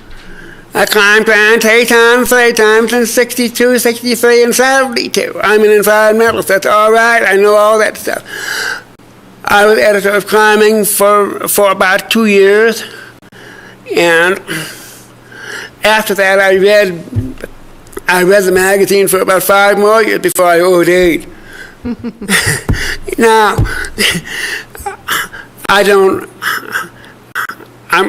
I'm aware of all the writing that they have that are on political issues about the environment. I wouldn't want to be on the planning and zoning committee because it's expertise that I have no wish to obtain. Smart choice. I mean, and in this, I have a boundless curiosity for libraries and information. I'm unique for this. This is where everything is focused. Right. So, David, we want to thank you again for applying. We have lots of applicants. What? We have a lot of applicants. I know. So we will take your application into consideration. All I can say is that for the amount of trouble that it would take people to slow down the meetings for me, I would make it worth it. We appreciate that. Thank you, David. Thank you. Thanks, David. Good Okay. job, John. John, good job. Before we take a break, we are going to do future agendas for the upcoming meetings. Let me take a look here. John, do you have any? Yeah, I just have a couple things for you. As we made the board aware last week, we did cancel our joint meeting with the city of Aspen. So that's Is your red light on? Sorry, I'll start again. Thank you. As you're aware, from last week, we canceled our meeting next week, our May 9th meeting with the city of Aspen. That's left us with a little bit of time. We've been trying to find some time to bring Mike Kozdraowski in from APSHA. One, to talk about a funding request that's already gone in front of the city and I think is intended to be brought in front of us as a supplemental for APSHA. And then there are also 2 policies that the APSHA board is recommending that are in, we're now in our 60-day call-up period, and we thought it'd be appropriate to see if they could come in and at least present those policies, and this board can make a decision whether you want to call those up. I'm wondering whether the 60-day call-up policy was created while Patty was out of office. The 60-day policy? I think it was. Yeah. So Patty, it used to be that when a change to APSHA policies was recommended, it would go to both the city council and county commissioners for approval. That process was changed so that once, to streamline the process, so once the APSHA board has passed a policy, both the city council and the board of county commissioners has 60 days to call it up. If we don't call it up, then it's basically deemed approved. So it doesn't have to keep bouncing back and forth to all of us. Correct. So Mike would just be bringing us up to speed on just what the policy. Yeah, if we can fit him in on the 9th, I think, if we have time. And I thought that'd be an appropriate day. I think he may want to be here because Dave Myler will be presenting on the. Oh, that sounds great. Yeah. Okay. So I have a message into Mike. If he's available, we'll be sure to get him in. Is there anything else, John? Only other thing, just to bring to your attention, we talked about this last week, but it was not on future agendas, was that on May 16th, we're doing the work session on a joint water management, land management policy for assets that the county has an ownership interest in. That will be from 10 o'clock till noon. The purpose of that really will be to outline the policy challenges and opportunities.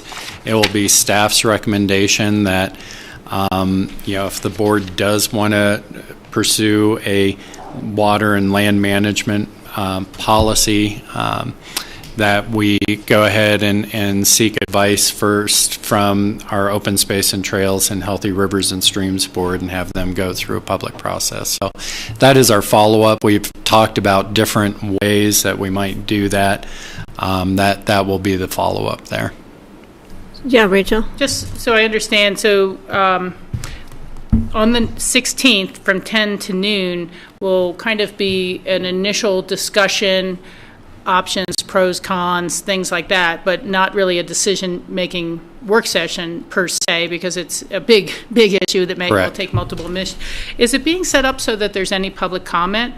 Because that's where I've been getting some inquiries already to talk about our water policy, and I was under the impression this was the opportunity that members of the public might have a chance to give some input to. So because this is such a large and complex issue, what we the way that we intended to set up this work session was to get more public comment on the process and what and who we should hear from in consideration of the policies. I think in 2 hours, any one interest could probably take up 2 hours. I think it's going to be a pretty, it's going to be a complex set of issues, Rachel, as you're probably very aware, to look at. And so, it will be staff's recommendation. It's going to be up to the board whether you want to do this. That we ask our combined boards, our Open Space and Trails Board, which manages a lot of our open space interests, and our Healthy Rivers and Streams Board, to study those issues more thoroughly and to provide then an opportunity for those broader public comments and education to take place at that level so they can be considered in development of the...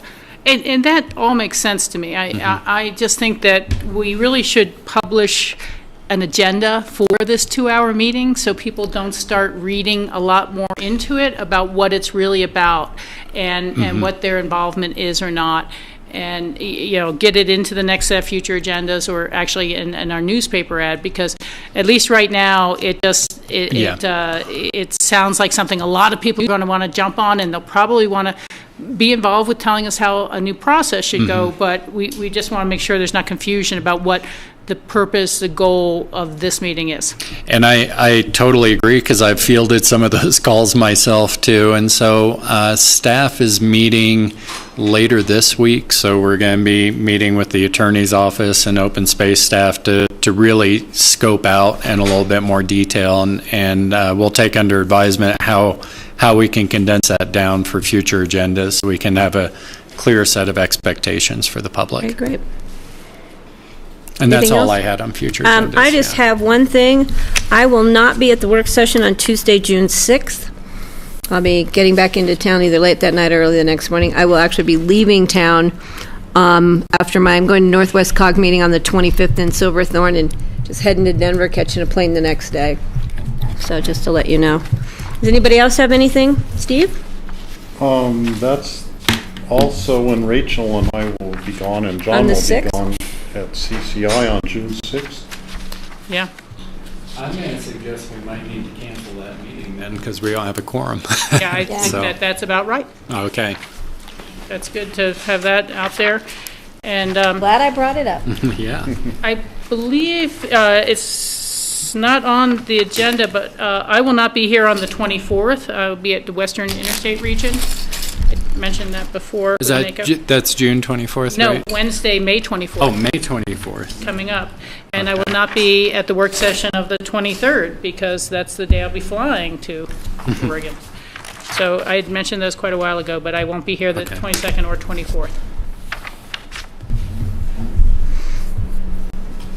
So I apologize. I did not have it on my schedule that both of you would be at the CCI conference, or I can't rearrange my flight now. So, all right, Greg, do you have anything for agendas? Only just a thing on the upcoming for the water meeting. It does seem like it's a bit rushed, and because of the public interest, are we going to have opportunities from the various groups that have expressed an interest, like AVLT, for instance, to come in and say a few words? Are they going to have That'll be part of the deciding point at the first meeting to set up that process. Yeah, so I think, Greg, because we could fill up days and days and days with everyone that has an Sure. interest. And so how we were going to try and scope it was to have these parties, give them the ability to make comments, but comments really geared towards the process, what information needs to be considered, so ABLT would have an interest in that, and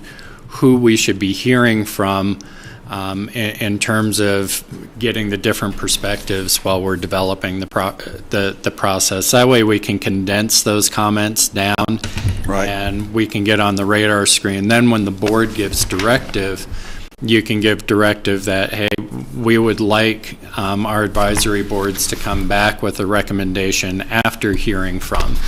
Right. And the invitations have gone out, say to the Cattlemen's Trust. We have not done that yet. Done that yet? You don't we're really still have a working time on frame. that. Yeah. Got it. Okay.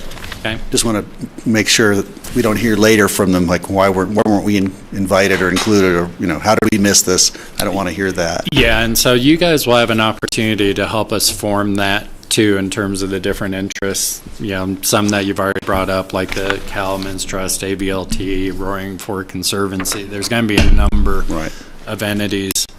And so are they going to be both the land and water laying out the issues as they see them going forward? I mean, because we do have 2 hours. It seems like 2 hours is longer than normally do you discuss to figure out a process. But so are we going to be outlining what are the issues of concern, Correct. Pro, cons, or whatever, however you want to say it, and this is why we'd like to create this process, and these are the people we'd like to be involved in it? Correct. Thank you. Yeah. Great. Anything else?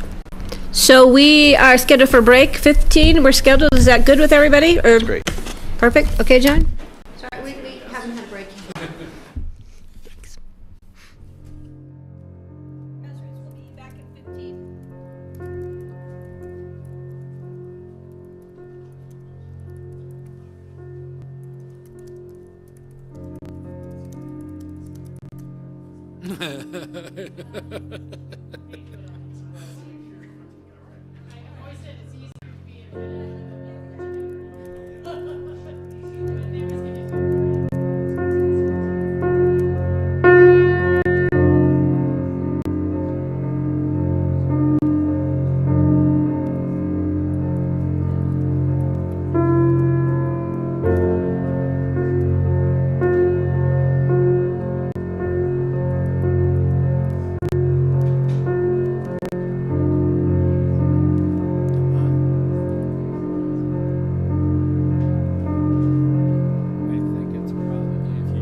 My jaw's tightening up, yeah.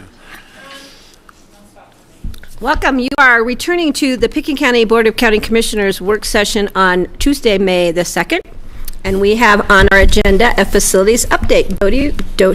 Jody, would you please, I have a good friend named Dodie. Would you please give your name for the public record and introduce who you're with? Sure. Jody Smith, I'm the facilities director, and this is Camila Steffly, and she is our brand new senior administrative assistant for facilities. Hey, she's welcome. been on with us for Thank you. almost 2 weeks now, and we're just so happy to have her here, and I wanted to have that introduce you. We like it when you come before us and introduce people. Thank you, Hello, and everyone. welcome to Pitkin County.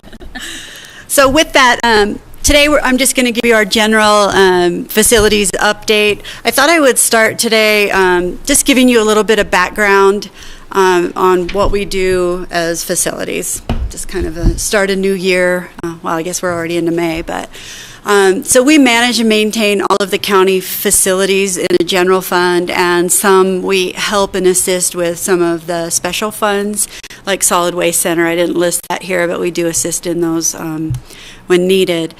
It includes the courthouse, the plaza, which is the new building that's being renovated in addition onto it now, the library, the Health and Human Services building, the Ute and Vectra building, where we're renting space right now until we move back into the new building, the River Park Center, which we purchased several months ago in Basalt, the North 40 Dispatch Center, Public Works, Fleet, the Pitkin County Jail, and the ambulance building. And what that includes is just our day-to-day operations, all of the customer service, services that people need out there, taking care of light bulbs and cleaning gutters and mowing the lawns and just whatever it takes to maintain the buildings. And our day shift does a phenomenal job on that. We also do project management and project planning, and you'll see a little bit of that on the next slide. We do space planning, been doing a lot of that lately. Property management, that's part of the leasing and owners associations that we're a part of. We're involved in that stuff.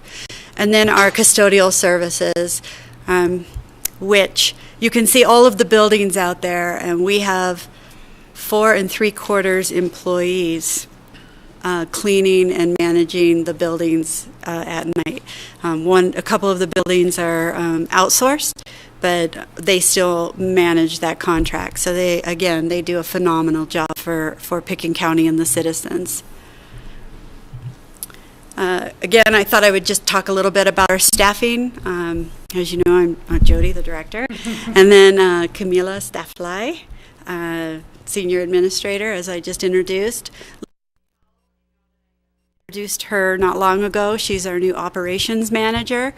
She is supervising the day crew, which is Mark Benesh, who's been here 21 years. He's been here for a long time. Yeah, 21 years, I think. His anniversary is in a week or so.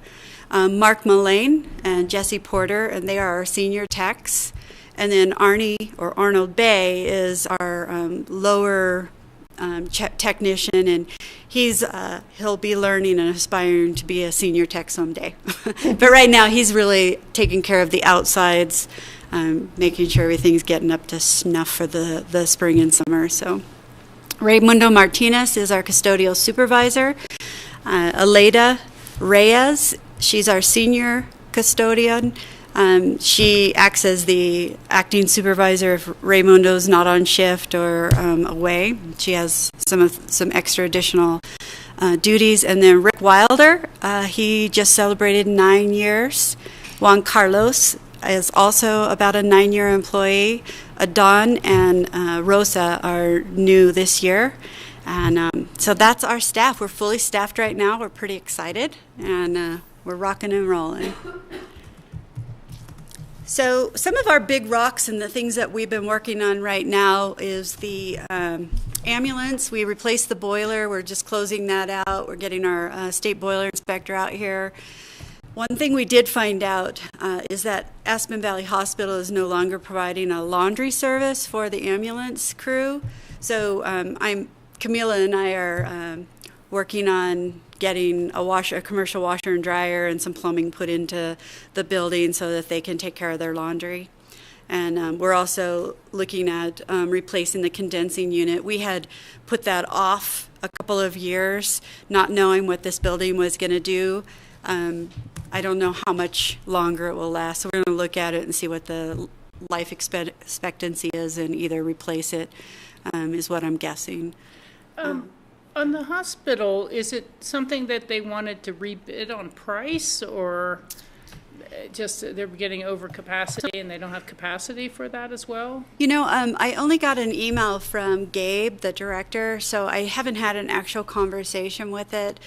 This laundry request came in about 10 days ago, so we're just kind of researching where we can put something for him. But I'm happy to find that out and give that update to you next time. Yeah, because again, I don't understand the depth of this. If just a simple washer and dryer, they do them there on site, or whether they need to be dry cleaned or service.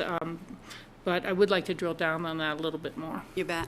Okay. Yeah, I think we need more information before we invest in replumbing and perfect in that building that we're not even sure Yeah. how long we'll be there. You know, I was just dropping off some spring stuff at Cleaners Express, and I noticed the sign on the door said that they were closing for 2 days. And I know Tong. I'm like, hey, great, I'm glad you guys get a little time off.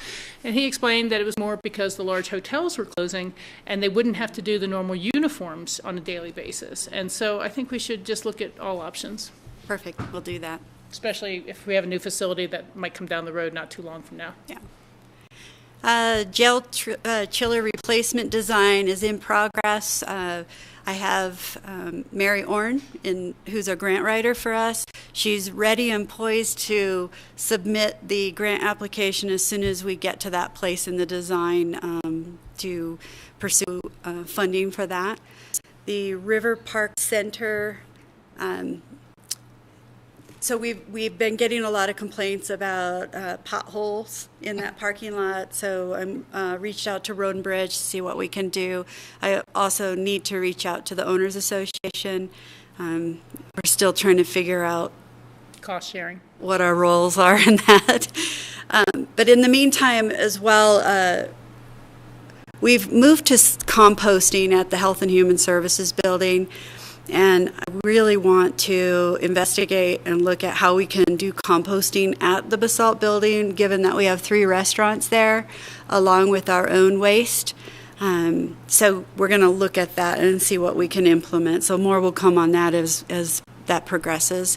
And I'm also working with Fleet and the Internal Services Group about what our opportunities are for putting an electric vehicle charging station down there. I know that's one of the bigger picture visions for Fleet, and so we're just talking about it at this point to see what we Especially in can light do. of the limited parking places we already have there. Right. Again, back to that Owners Association. The new facility, so we just had round 1 of our floor planning, and all of the departments got me their layouts today at 11 o'clock. So all those write-ups and comments will go back to PAIR. They'll send in round 2. In the interim on that, we do have a layout for the boardroom. And what I'm hoping is that Rich and Dave Detweiler and myself at their next presentation, which I think is next week or the week after, that we'll bring that to you during that meeting, and maybe we could get some input from you. Okay. So, and I'll let Rich and Dave decide how they want to disseminate that maybe beforehand, so you can look at that. And then our signage RFP is in. We're just working on contracts, and then we'll get going on that. The Courthouse Redesign Steering Committee, which is the district attorneys, the sheriff's office, the Ninth Judicial Court staff, and probation are all on the, and Susanna Reed from the Historic Preservation Office. We've all been meeting, talking about what their scope is, so we're going to nail that down, wish list versus what maybe we're able to do, and then we'll get that into an RFP, and then we'll start that process. But we've had 2 really serious meetings, and it's been really good dialogue, good involvement, a lot of excitement. And you'll be looking at phasing opportunities Yep. too, and that committee, Yep. okay, great. Yeah. And then the Health and Human Services, as you know, Public Health and Economic Services departments were developed.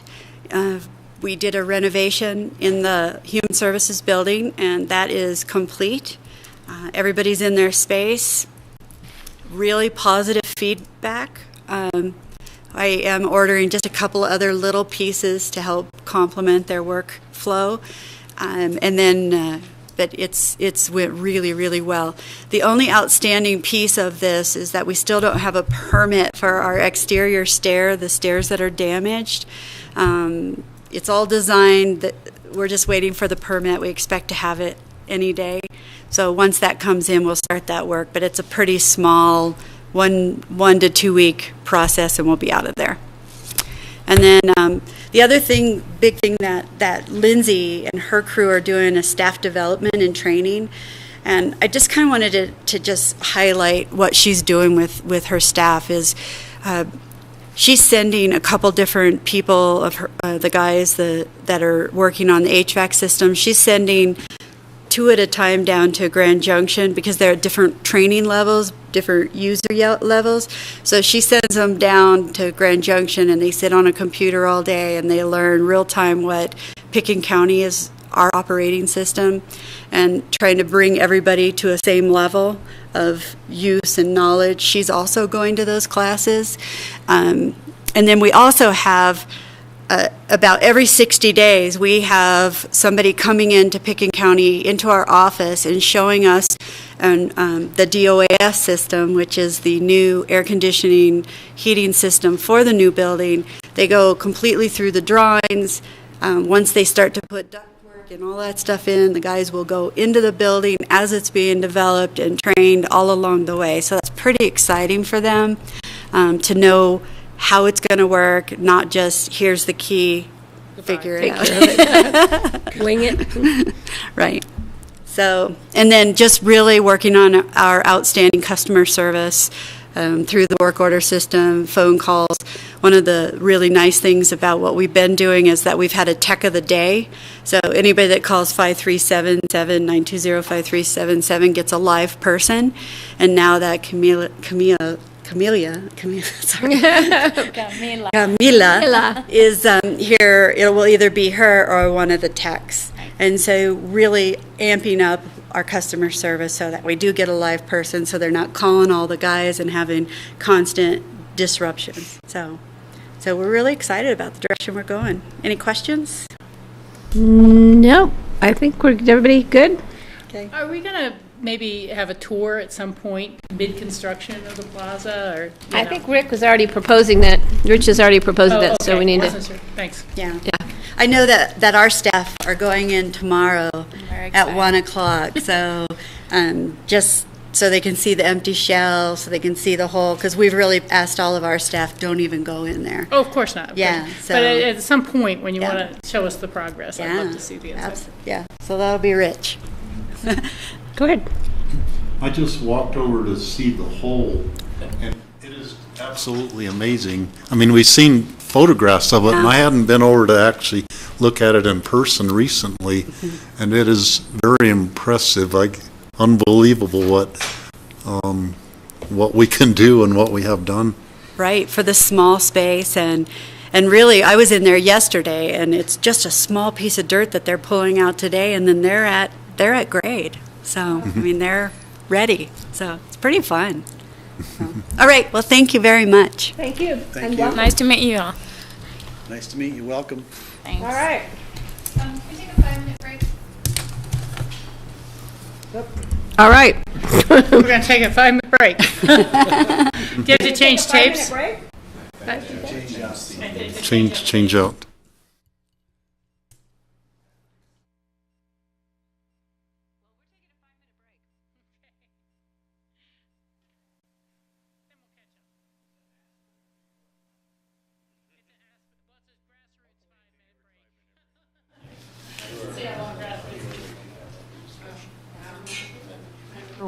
Once I get siesta, it would be a Mexico 5-minute break. We're good. I was in New York. Sure, it's on 5 that minutes break. break. All right. Now, Ashley Pearl says, of course I should register for that. We have some confusion there. Told me, That's no, in our, George is supposed to. that's in our open discussion. Okay, legislative update. Who's taking this ball and rolling with it?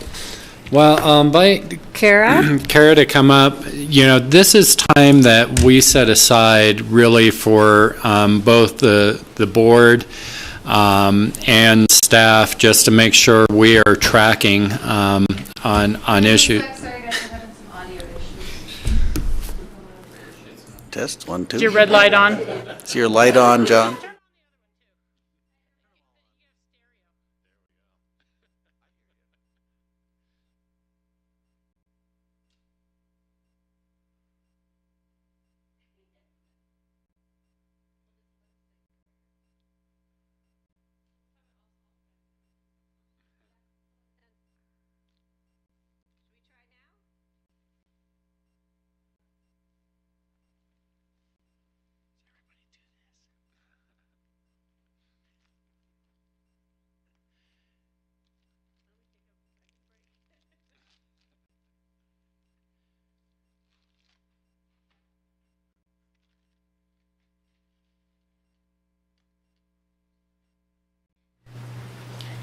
Let's try again. All right, we're going to try again with our legislative update. Are you hearing us? Yeah, so Okay. are we You can good to go. go? You can Okay. So we set aside time on our agendas going forward until the end of the, I guess, at We're least there. state legislative session, but we'll probably continue it through the federal. Really just to kind of have an opportunity for either board members or staff to share updates and direction on legislative items. I know Kara sent out a list to me earlier today of items that we're tracking. I'd say that we do not have full analysis necessarily or positions on these items, but we think these are items that may be of interest to the board. What I think may be useful as a start is, Kara, do you have that list with you? So just to maybe go through the items that we're tracking as items of interest to local government and to Pitkin County in particular. Rachel and Steve, I know you guys have been spending a lot of time with the entities that the county is involved with on lobbying, so CCI, CCAT, CC4CA, and it'd just be good to know that we're synced up, I think. Oh, yeah. And that's how I think we intended to use this time, and then to get direction if we need to take a deeper dive somewhere. So I just noticed that I skipped board open discussion, so we'll be doing that after this. I figured we were going to come back to that, yeah. I want to see if anybody would catch it, and nobody caught it but me, so I'll be pretty good. So I will just open this up as saying that this is coming from Rachel and Steve and just a couple commissioners as well as staff, as well as just what I saw from different organizations. So, and it is not comprehensive. It's us starting to get to a place of where we can track and keep each other informed. So what I have, and there's a mix of state and federal, and so I just want to preface that, as I'm sure everyone's aware, the state session ends on the 10th, I believe, and so things are flying pretty quickly right now, and so trying to digest what's worth really time or not is where we're at right now. So I'll just kind of go down through the list. I know that Rachel wants to talk. There's a CPW proposal for additional funding. So I know that that's kind of on the list, and that is moving forward through the state Senate, I believe. Then there's also the hospital provider fee. It did go to committee this morning, and so trying to figure out what kind of position or role you guys might feel about the proposed legislation.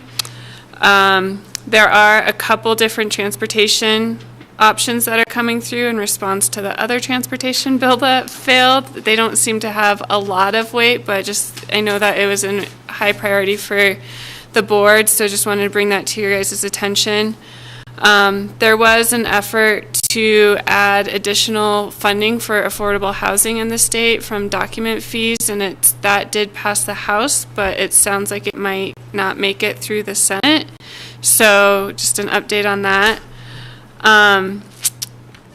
There is, and I would probably leave this to Rachel to speak about more, is there is something through CC4C and I think CCAT on energy renewables and the Colorado Energy Office that I have a feeling is of great importance to the board.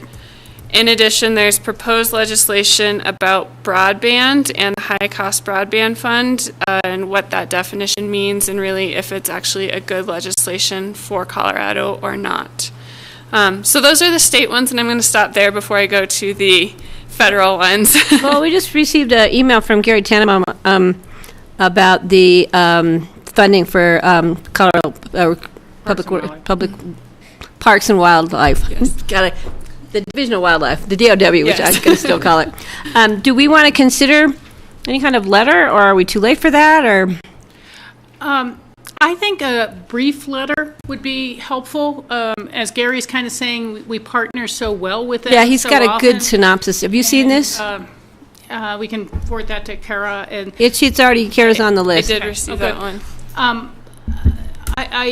There's been a little bit of reluctance from folks who just don't believe that fees should ever be raised ever, basically. And they haven't raised them, I think, since either 06 or 09.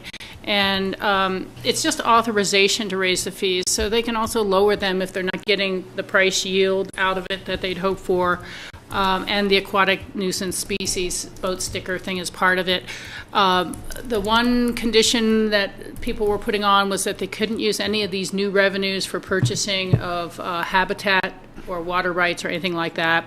And CPW said that's fine with us because we just need the maintenance dollars. We're not going to use any of the new revenues for that. So it's being amended that way in the Senate, is my understanding. So I do think would the a board brief like to do letter a of short support letter with our partners, and I mean, we're partnering with them for housing to have an agent in this area. It'd be nice to support their request. Okay. Is that okay Board with the comfortable board? moving forward, having a letter drafted, short and sweet?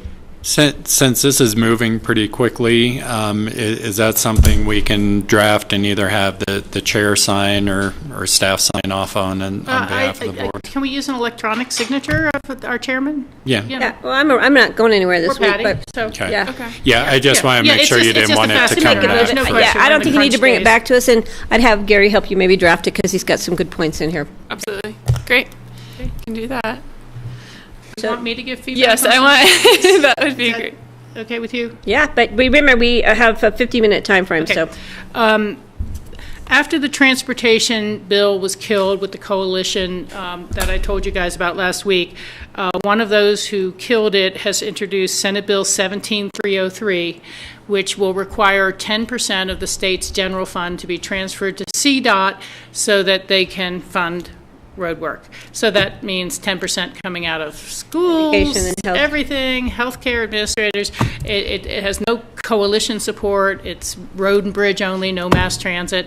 And so I think a flat, strong oppose is the appropriate position. And particularly noting that it, flies in the face of all the coalition and partnership and share back work that has been done to address the state as a multimodal needs. I mean, I was thinking about it before, but we went from the Department of Highways to the Department of Transportation in the mid-'90s, and these guys want to push it back into the Department of Highways. So and I think it's also important to recognize that you can't just keep moving funds around in the general fund that doesn't have enough money to begin with. Absolutely. Because then next year it'll be, we're going to take this money out of transportation and put it back into schools because our schools have gotten so bad, but it's going to take us 20 years to catch up on what we already lost. And so I think they need to be more specific in where these funding issues are coming from. That the issues are important, but trying to find an appropriate way to fund them is equally important. Absolutely. So if that's okay with the board, we'd move on to the next one. The Energy Office is a bill, as I understand it, the Energy Office will still be authorized but is not funded past this July. And when it first started under Bill Ritter, Governor Ritter, it was very much the Renewable Energy Office. And then it kind of shifted a lot under Hickenlooper, kind of all of the above, but still some renewables and things like that. The newest bill is coming from Ray Scott, Senator Scott out of Mesa County, and it strips all renewable and clean energy aspects out of the bill. And it promotes nuclear and other things, but I mean, if you read the bill, and I can pull it up here real quick, it's like even the renewable energy investment fund will just be called the investment fund. And there's some programs that the office has that currently really are just there in name only and are not funded, like the wind power for schools or this sort of thing. But what about weatherization program? Okay, that's the question. That's the only reason that people are thinking of, well, should we support this just so the weatherization program, because it's federal funds? So A, we don't know if there's going to be any federal funds coming in the future. But B, the thought is you could put that back in the Department of Local Affairs, which is where it was before it was put into the Energy Office. So it doesn't mean Where are they that going to fund it in DOW, in DOLA? Where's DOLA going to come up with the money for it? I think DOLA could reassign some of the people that they already have in their office. They're already funded, and it is a federal pass-through. Well, yeah, but I'm saying one of the big concerns is if we don't have federal dollars, do we have any state dollars to fund weatherization programs? And then if we don't have that, how can we, for Northwest Colorado Council of Governments, how can we still have our weatherization programs? Is it going to be a pay-for-service? We're going to have to increase those. So there's a lot of issues going on with the whole weatherization program across the country, especially the hits to seniors and people of low income. Yeah, no, I agree with you. It's something to really watch. And basically, I was on a conference call about that at lunch today, and people are going to try and gather some more information from the governor's office and get a sense of it. But there's a lot of sense that this is taking the Energy Office and turning it into an adjunct to the Colorado Oil and Gas Commission, and just doing something more to keep promoting natural gas conversion, natural gas development, natural gas, or other energy like oil and non-renewables. And so there's a little bit of a reluctance to want to back that measure. So do you think there's any chance of it going through in the next 8 days? It will have to go through in the next 8 days, otherwise it's over. So I don't know if it's going to get killed in the House. The other thing that they're trying to figure out is the commercial PACE program, and whether the commercial PACE program would be able to be carried on by someone else, or whether that go away, or whether it just won't even be funded in the future anymore either. So it's really frustrating for me, you, and everyone else that all these bills drop in the last 10 days. And it's like they don't get any decent consideration. There's not much of a negotiation. And it's about people kind of pushing one-sided bills. And some of them held until the last 10 days so they can do just that. Yeah, that's exactly right. So I really can't recommend a position because we're still trying to find out what's really going on behind the scenes about it. There was some thought that it could be amended well in the House and cleaned back up and add things back on, but I just don't know. Okay. The other one was the broadband, which has a bill number but no language. Yeah. It's 171187. Let's pass it. You're right. So it's in it later. And it started out as a little bit of a Senate Bill 152 repeal again. Then that part got dropped, and then industry put back in a lot of standards, and then that got dropped, and now this is totally thinking of a new bill. And I'm going to have to let you deal with this one because it's just changed so much this morning while I've been in this meeting. Yeah. And people are trying to understand the definitions of how much speed up and how much speed down is actually high-speed broadband, and how to make sure that we don't get this funding for broadband systems that are old copper wires. And I can expand a little bit. There's a couple additional concerns because it relates to the high cost fund, and so that's where they stripped a lot of it out. But one of the current concerns is it still is based on the tract system, on a census tract, if there's competition, which I think there's 5 census tracts for all of Pitkin County.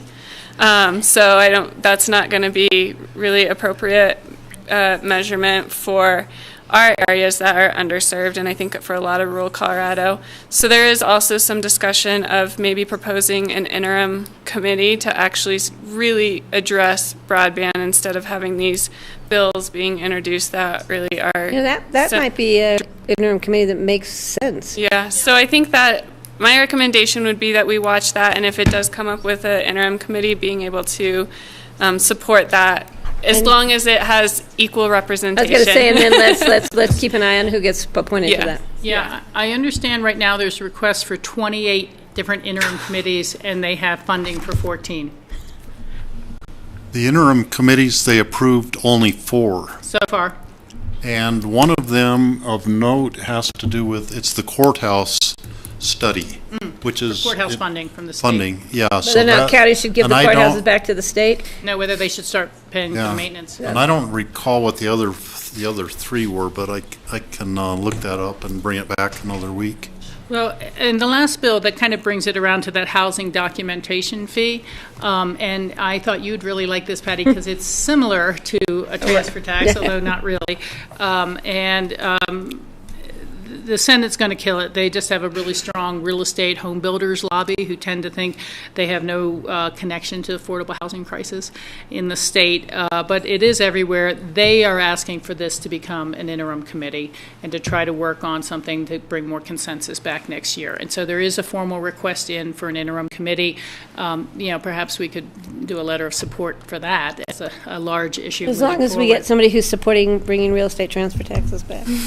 Well, it's not quite that, because that's not allowed by Tabor, but it is. Well, by amending Tabor to bring that back. Be I'm doubling well the aware of it. documentation fee when you purchase a house. I understand that, but I'm saying if we're going to have an interim committee, we need to look at all solutions. Oh, Not just absolutely. one. And I think that should be one that's stressed, reformation of Tabor to allow real estate transfer taxes. Yeah, that, and then, of course, making sure there's West Slope representation on the interim committee and an acknowledgement that, there's unique problems. As Lynn Padgett would like to say, if they come up with $12,000 worth of subsidy per unit in Denver, that's not going to do anything to get us a housing project in Pitkin County or Eagle or Summit or anywhere else. Yeah. The only other Steve, one, I know we're, oh, sorry. Yeah, go ahead. I was just going to say the only other one, and I apologize, it went to committee this morning, so I haven't heard where it's sitting, is the hospital provider fee. See, that's getting a lot of attention.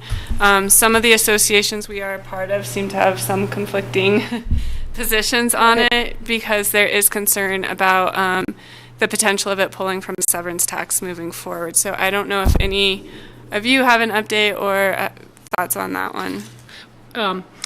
The broader hospital provider fee issue is every night you spend in the hospital, there's a $10 tacked on your bill, goes into this large fund, and it reimburses hospitals for indigent care and those without insurance. They didn't make it an enterprise fund when they first passed it, and those dollars are also matched very heavily by federal dollars. I think almost dollar for dollar, something like that. So it's really a very big boon and very helpful to the hospital system. It has pushed the state up against the Tabor limit and pushed Tabor refunds. And instead of just very simply moving it out and making it an enterprise fund, which our state attorney general has said would be legal and would be appropriate, and many people have asked for it, there has been a bill introduced by the Front Range Representative Senator Sonnenberg from the Greeley area, and it's very, very complex and had all sorts of different moving parts in it, that the state's Tabor limit would have to be lowered down in order to create more room at all. That then one of the newest asks is that business personal property tax across the state would be exempt for the first $25,000 of value. And that will hit school districts and everybody. And in the past, they've asked for some sort of backfill of that sort of loss of revenue to 64 counties and haven't gotten it. Right now, each county actually has the ability to exempt or create their own limits on business personal property tax. So it's really a state overreach into county budgets that would affect us. There's provisions that X amount would have to go to rural hospitals and X amount would have to go to bonding for rural roads, and they were trying to get rural schools in there. And it's just, people are starting to wonder, is it, how many different issues can you throw around? So I really don't know what's going to come out of it or how to advance it. People are so desperate to try to get any transportation money. They're kind of feeling like, well, if we can get this passed and $200 million or something can bond annually for rural roads for the next 20 years. But I have no idea if that's going to be all Front Range rural roads, if that's going to be back here. They're taking $50 million from the CDOT current payment for the current trans bonds, and that means that there'd be $50 million less available for maintenance on roads that CDOT normally does. And so it's just so loaded up with poison pills, it's hard to get behind supporting. Right. So Steve, did you have? Yeah, there was a new bill just introduced last Thursday, I believe, by Representative Arndt of Fort Collins.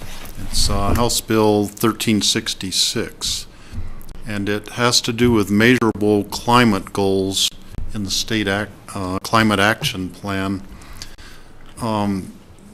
It's fully expected that this is just for discussion purposes only, that it has no chance of passing in the Senate, because all the other energy bills pretty much have passed the House and died in the Senate this year.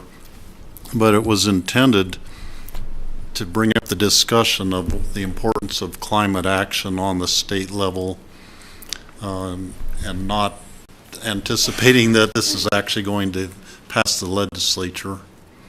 So is that another one you just want us to keep an eye on and just see where it goes and what happens? Yeah, and maybe it's leading up to, something next year, just to kind of Absolutely. put the issue out there and then bring it back next year. Okay, is there anything else? I have three quick ones on the federal level.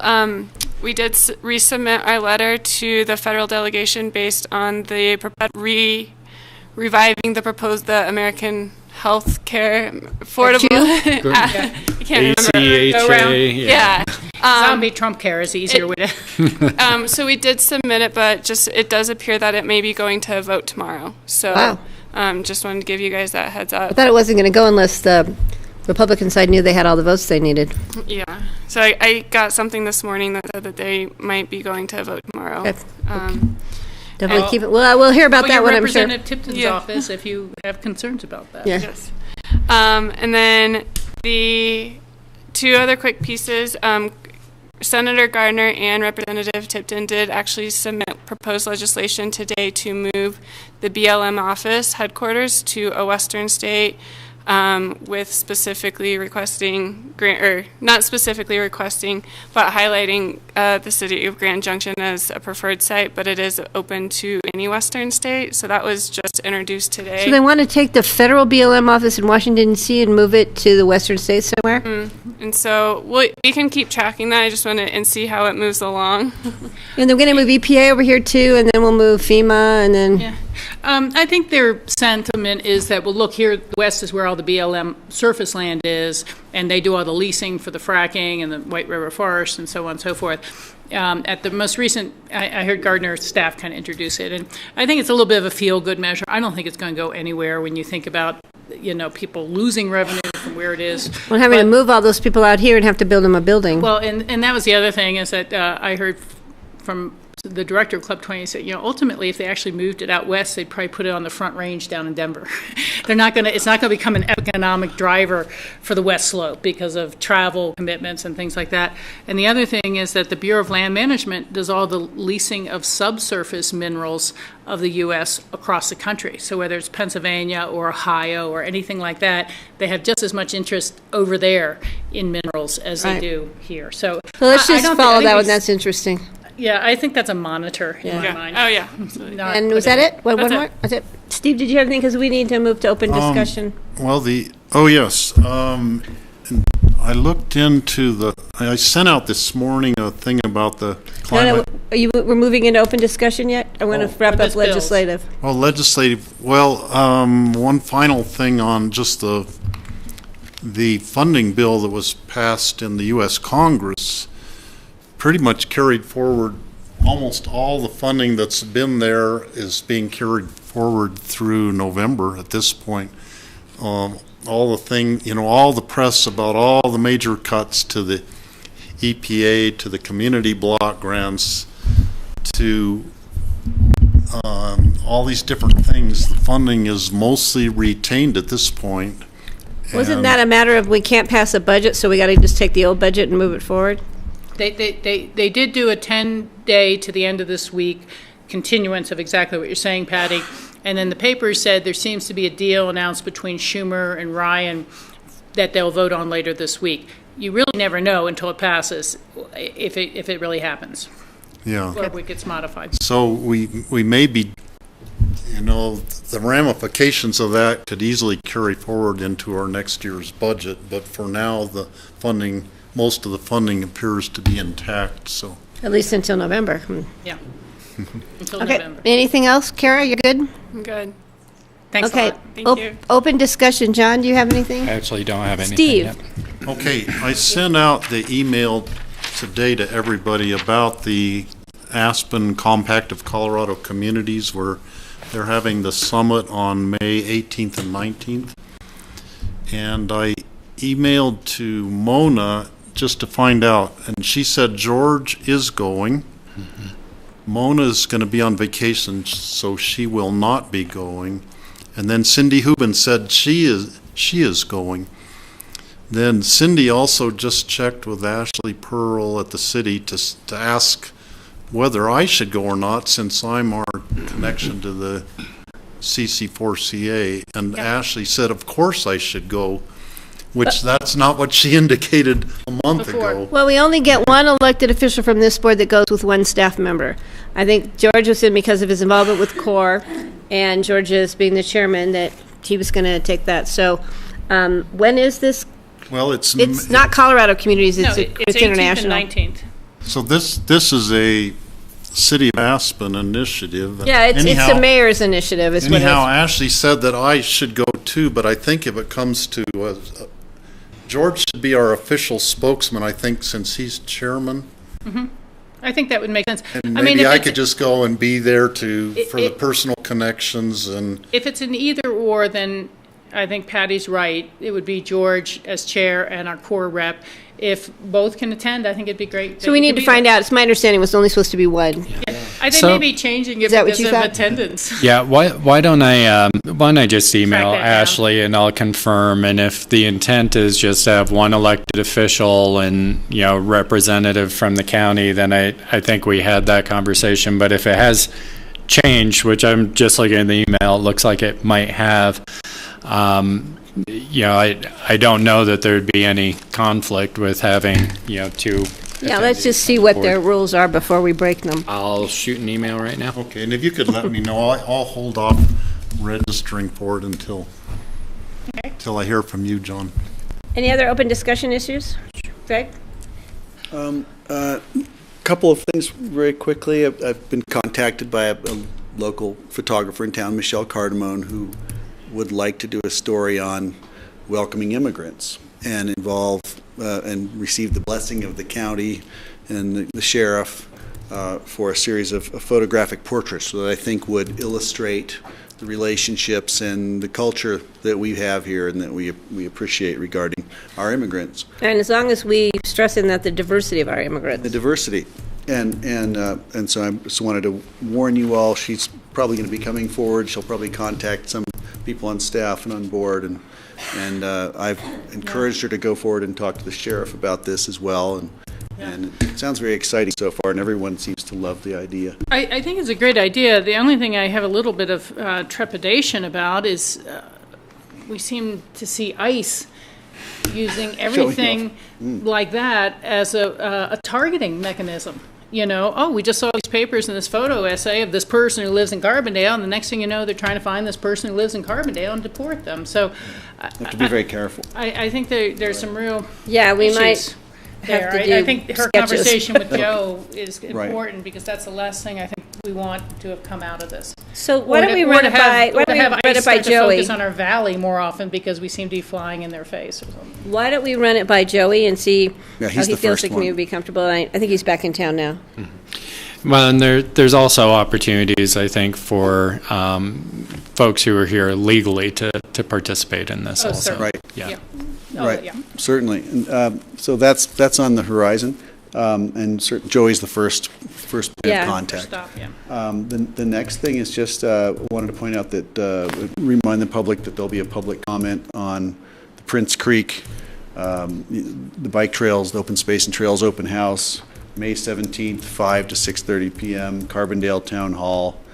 and public comment on what's happening with Prince Creek with parking and bike trails ends on May 24th. And I don't know if you've been contacted, but I've been contacted by residents in Prince Creek that are concerned about parking on the road, blocking their access. We moved that forward to Gary.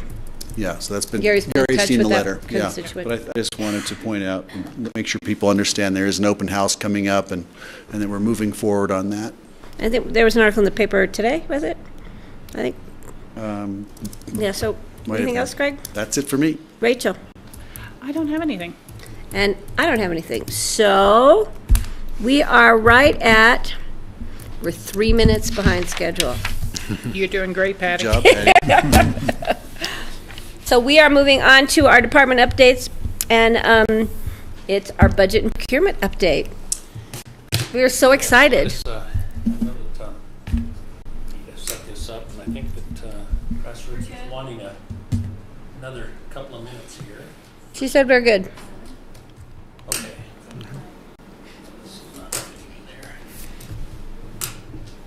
Yeah, that doesn't You have sound help good. coming. Sounds like the wrong.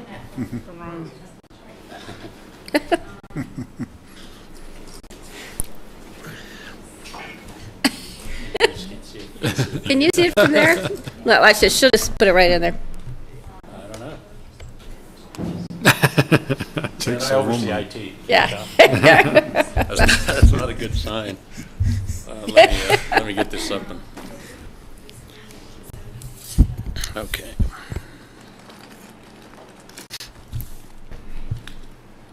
We'd be lost without the women running. I know we need to have the women around to keep those guys straight. I couldn't tell you how much I appreciate that.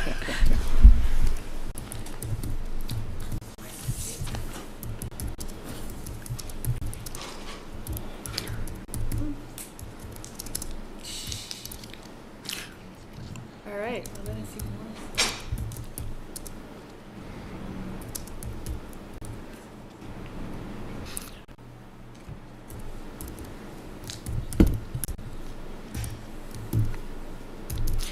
Hang on one second. Oh, we're not going anywhere. Just, you know, they always tell you how technology really speeds things up. And Makes life easier. Yeah, try it. Do it again one more time. Try it again and.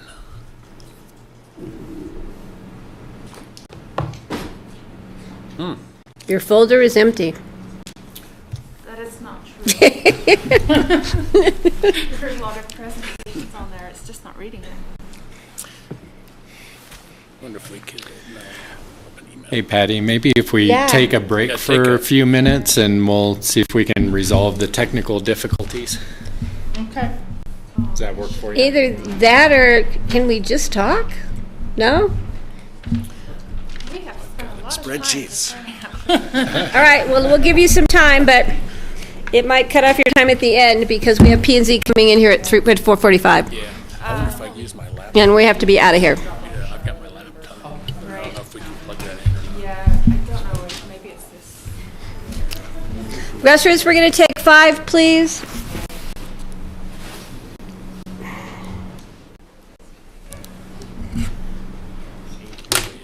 Rich, you can just make it happen. We're getting ready to.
please.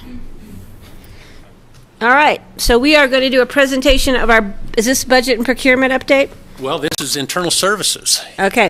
Yes. I don't have that on my agenda.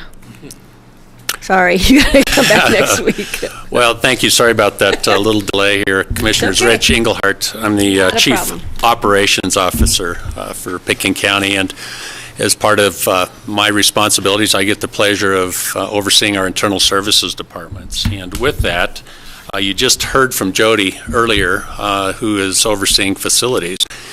And she talked about her big rocks and introduced some of her staff. Well, we're going to run you through at least the financial side today. We have, with us, we have budget and procurement, we have the finance department, and then also the treasurer's public trustee will be here as well. So I know I was sitting here whenever the Public Works brought all of their That was great. That was awesome. Unfortunately, we don't have the luxury of doing that since we're churning out the expenses and taking in the revenue right now, but we thought we'd bring at least with us our directors and then maybe some new faces that you haven't been introduced yet to. So, but with that, I just know that we're all here in spirit.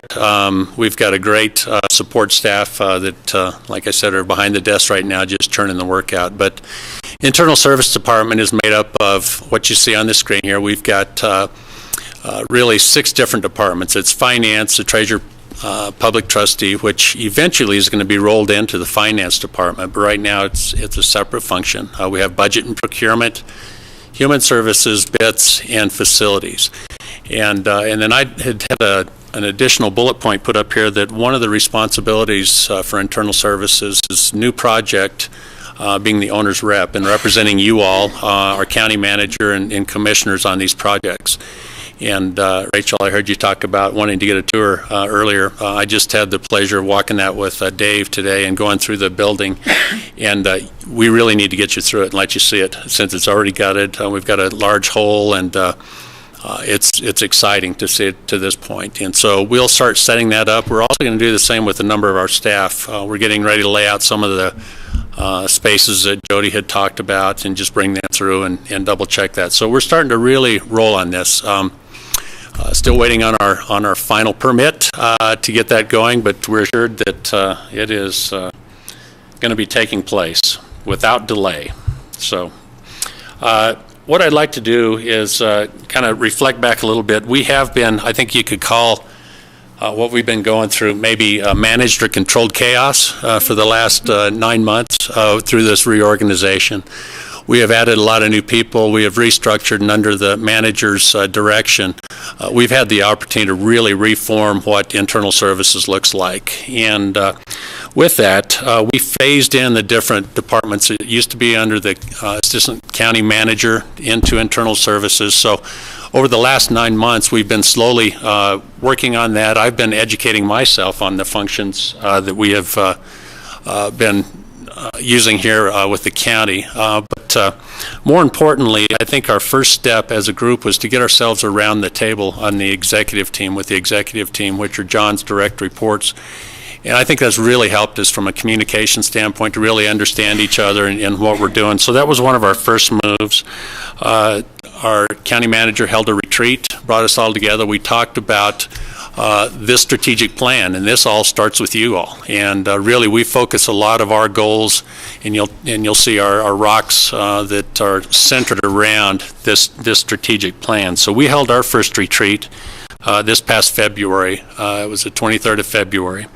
And we revisited what the county manager had put in motion as far as our communication, where we were headed as an organization. We also revisited an organizational assessment that talked about some shortfalls and some areas that we needed to kind of strengthen and work on as an organization. And we have gone through that list and knocked off a number of those that really were listed that we kind of needed to focus on and prioritized some of our mission around. The very first one was really updating, coming up with our policies and procedures.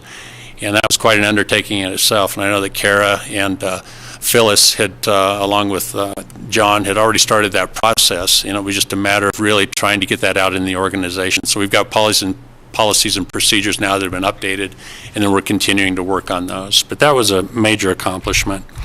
But what we're here to talk to you about now is what we did as an internal services group. And just to show and tell, because I didn't want to hand out a bunch of paper, but these are all of our rocks in our sand and water, so to speak. So those all started with this, and then we went through a process of really setting up what those goals are for each of the departments. So I'd like to go ahead and bring up, to start out with, our budget and procurement division, which will be a familiar face for you, for sure, with Connie. And she'll introduce Ben that's with her. And then we'll start through each of these. And if you have any questions, please feel free just to ask.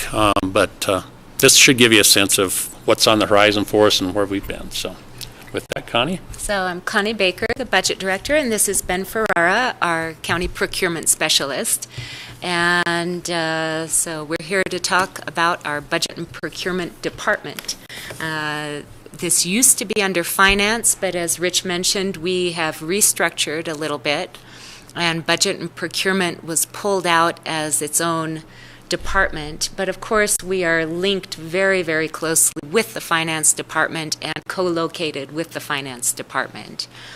Part of the idea of putting procurement together with budget was the idea that the procurement for the county should be linked very closely to the strategic plan and the budget direction that we're following. And so far, I think it's been going pretty well. And so here it shows the two different functions: budget, which is, of course, the annual budget, 10-year capital plans, and then budget updates to the commissioners and to management.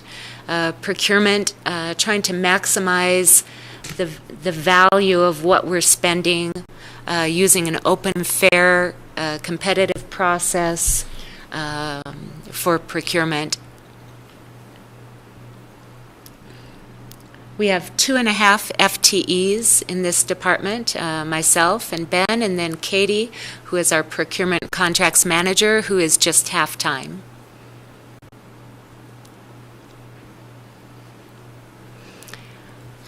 Some of our accomplishments over the last year have been hiring Ben, which is a fabulous addition to us. I am constantly getting very positive feedback from all of the departments that work with him about how much help he's been and what a difference it makes to them in going out for RFPs or RFQs and just through the whole process of getting contracts set up. So it's really been a huge benefit to the county to have this position. The second accomplishment, grouping supplemental requests into quarterly resolutions and then presenting that to you along with a budget update. I think it's a process that will work better both for us as a department and for the board, giving a more complete picture of what's going on budget-wise as you're considering supplemental requests. And then on the procurement side, I just listed one example of an accomplishment, which is the implementation of a master service agreement for on-call engineering. This is an example of what Katie and Ben have worked on to try to both standardize and simplify our procurement process.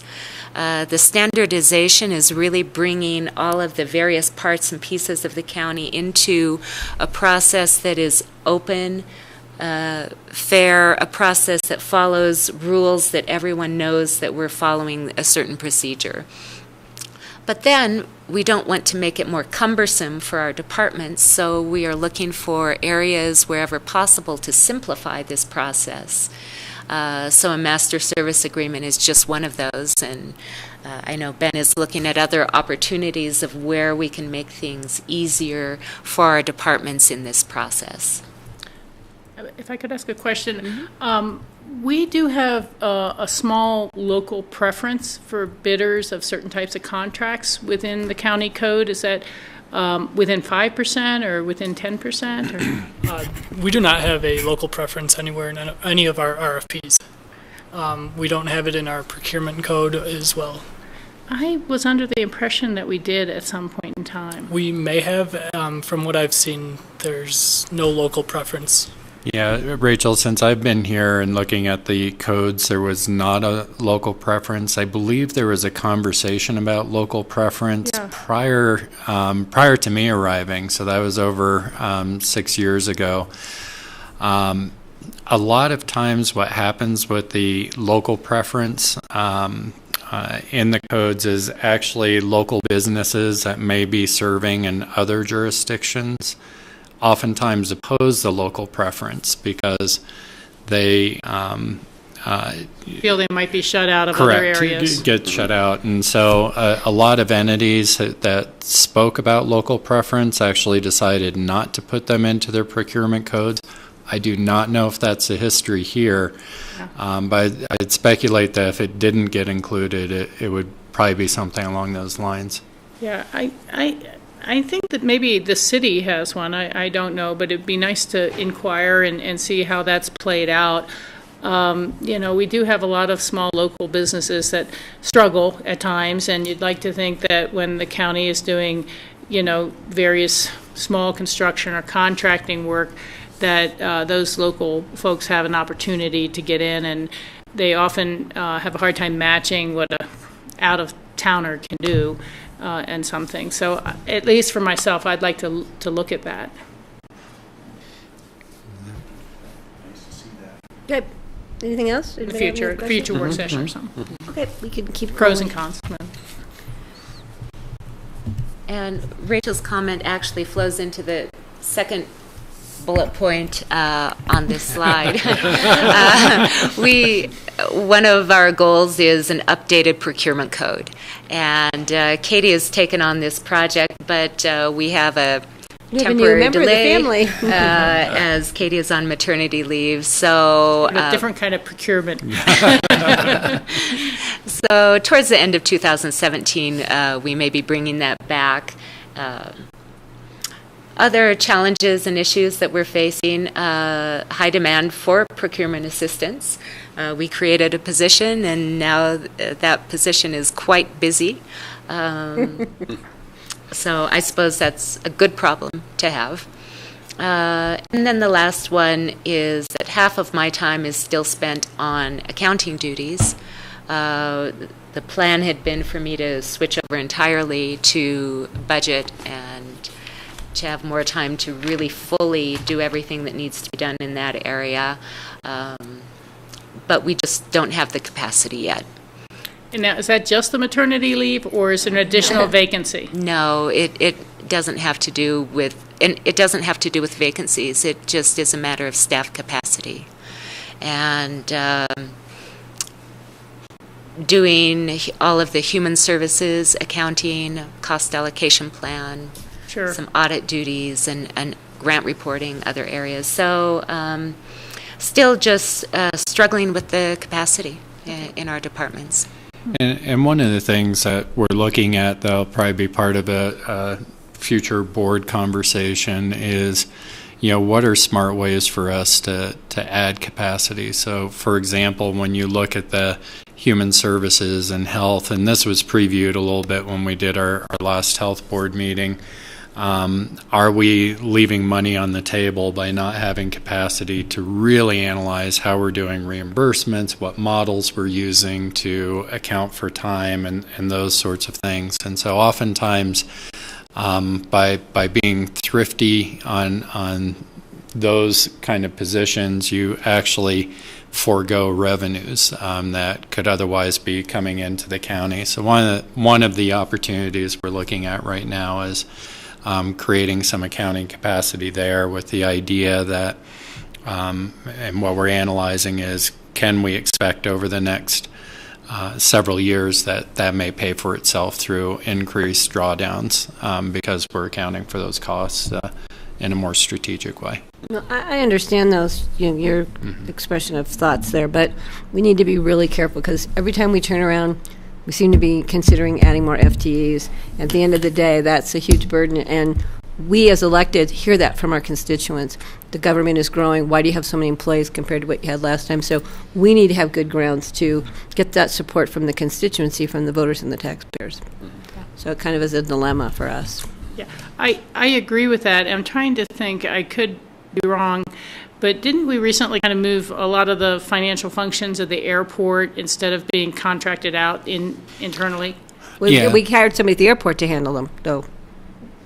Correct. So, I mean, and so I think, Rachel, what you're bringing up is, there have been services that we've outsourced, and in some cases, we've brought those in-house, which to be is less expensive in the long run. Sometimes has led to an increase in FTEs, but usually has led to a decrease in overall cost. And, we're constantly doing that analysis of, does it make sense to outsource or bring in-house? And I agree with that. I'm just saying I think that we need to track changes, as it were, over time, so that when someone's looking back on the budget 3 years from now and they say, well, yeah, it grew by X, we can say yes, but some of that was actually bringing in-house. Any questions? No, I think we're good. All right. Thank you. Thank you. We'll bring Ann and her staff up, and we'll start talking about the finance department. Don't want me to do anything to do with IT. You're hired. So my name is Ann Driggers. I'm the finance director, and sitting next to me is Liz Woods, who is the controller of the finance department. Love seeing Liz. Just to give you a little background on the finance department, essentially, in a nutshell, we're responsible for the finance system for all of Pitkin County. We're also responsible for prudent stewardship of public funds and the provision of financial services and information for the use of all county resources, financial resources. There's several pieces to our work. The first is the more obvious one, financial services. That includes all the accounting functions such as accounts payable, receivable, payroll, making sure everyone gets paid every month, taking care of or accounting for projects and capital assets, and debt administration are some of the larger sides of it. In terms of financial reporting, there's also a large component of that. The CAFA, otherwise known as the Comprehensive Annual Financial Report, is a pretty important document that we are required to produce each year. The single audit is a word for all federal grant reporting. They combine it into one audit, essentially, so one financial report, but that still takes quite a bit of work. And then internal financial management reports for departments, for the county manager, for elected officials, and yourselves, so you know what your financial situation is. We're also part of the financial planning. We monitor economic conditions. We do revenue forecasting, provide financial projections and recommendations, and then the development of multi-year financial plans, which is really the budget, essentially. In terms of financial integrity, we ensure that there is accountability throughout the organization, that we're consistent, and we have streamlined financial operations through internal controls, financial processes, policies, and procedures, and so forth. Internal controls is a very important piece to make sure that we're not subject to fraud or any kind of risk. Yeah. We also need to make sure we properly record the transactions and properly expend public funds according to law, regulations such as the IRS, generally accepted accounting principles and policies. So I already introduced myself and Liz, but also part of our team is Debbie Nelson, who's the financial administrator. She has been with the organization for, I believe, almost 30 years. 39, sorry. Almost 40 years. Jesus. Yeah. Susan Atwood, who's a financial analyst, she covers a lot of our capital and fixed asset reporting, cash reconciliations. Megan Douglas, who is the one that makes sure we all get paid every month, every 2 weeks. Gabrielle Galicia, who's accounts payable supervisor, and Daniela Angelova, who's an accounting technician, and she works in accounts payable as well. So our recent accomplishments in 2016 was the hiring of myself. That was our accomplishment, by the way. Well, it was an You can't take accomplishment credit for the that. finance department because it had been without a finance director for the Coming to majority. Pitkin County is an accomplishment. Yes, it is. Definitely accomplishment was hiring Liz as controller. And Gabrielle came on as the accounts payable supervisor, and Daniela was also new. So we had 57% of the finance department is new in 2016, so that is huge. It was, I think, a challenge to maintain stability and services despite the turnover. There was a lot of backup in some of just the basic transaction processing, and honestly, there still is, but we're working on reducing that. In 2017, we estimate the number of transactions that we will process to be just shy of 39,000, and that's up almost 30% since 2010. Wow. That does not basically take account of the complexity of the transactions. Obviously, when we're doing large projects and everything, they're pretty complex transactions as well. Liz has really been pushing forward some improvements to the accounts payable and accounts receivable processes. So she's working hard on rolling some of those out to some departments. And ultimately, I think it's always hard change, but we need to make sure that we're in a good spot when we move towards our ERP replacement and getting some of those process improvements underway. We have moved to storing all of our AP documents electronically, so we're getting rid of paper. So we won't be moving any paper back. That's the plan. Payroll has had a heavy load in the last few months with processing comp and class adjustments and pay for performance adjustments. It's a lot of work to push all of those through. And then I have been working on the financial reporting improvements through the use of OpenGov, and I'm working with individual departments to build their reports, and I hope to come before you in the next couple of months and give you a demonstration once we have all of the reports built. So, very cool. Is that a technology demonstration you're going to give us? Yes, I know. I'm actually thinking we might get someone from OpenGov You're making to me come really and do nervous. It won't be on flash drive. It's actually going to be, yeah, this is old technology, the flash drive. This is all going to be in the cloud, so. Did you hear she just said that right? That was old technology. I know, I know, it's scary. That was my flash drive, though. So challenges and issues that we have coming up over the next year or more is replacement of the Eden accounting system with a new ERP. We need to get that underway and implemented essentially by 2019. A couple of reasons why. One is that Eden, our current system, is about 30 years old, has way past its useful life. And the system was no longer receiving any updates to it, so it's not advancing with other systems are. And we also want to be ready for large projects that have a significant financial component to them, like the airport improvements. So we need to be ready for that. Another challenge we have is building our department capacity with many new employees. And with the ERP replacement looming, we need to be absolutely ready to take on these new challenges. So we're looking at redesigning and modernization of a lot of our processes, and Liz has been instrumental in getting that underway, but a lot more will have to happen. So Debbie is retiring in July. So she has a massive history with the organization, so we're trying to download as much as we can. And, out of her brain? It's not going to happen, but we'll do the best that we can. But we know where she lives. We do, and I have her number on speed dial. She keeps threatening to cut it off, change phones, but...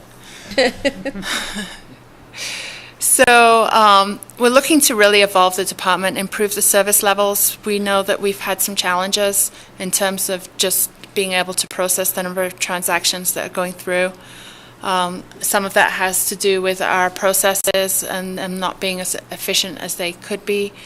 Another part of it is just the volume, and do we have the capacity to meet the demand that's currently being placed on us? So we're analyzing that currently. Also, we need to make sure we have good internal controls and compliance, and all this at the same time, the number of transactions continues to increase.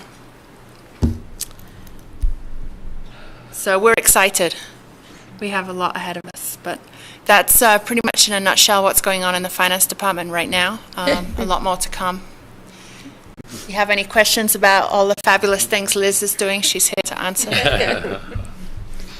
Yeah, go ahead, Rachel. Well, it's not really a question. I just wanted to compliment you on your really quick turnaround of some analysis of what the state bills would do for us, you know, in terms of the transportation and funding. And I forwarded that on to CCI, and we were really one of the first counties to be able to give them a more accurate look. CDOT eventually did their own look, but it was very helpful, and really appreciate you doing that. Thank you.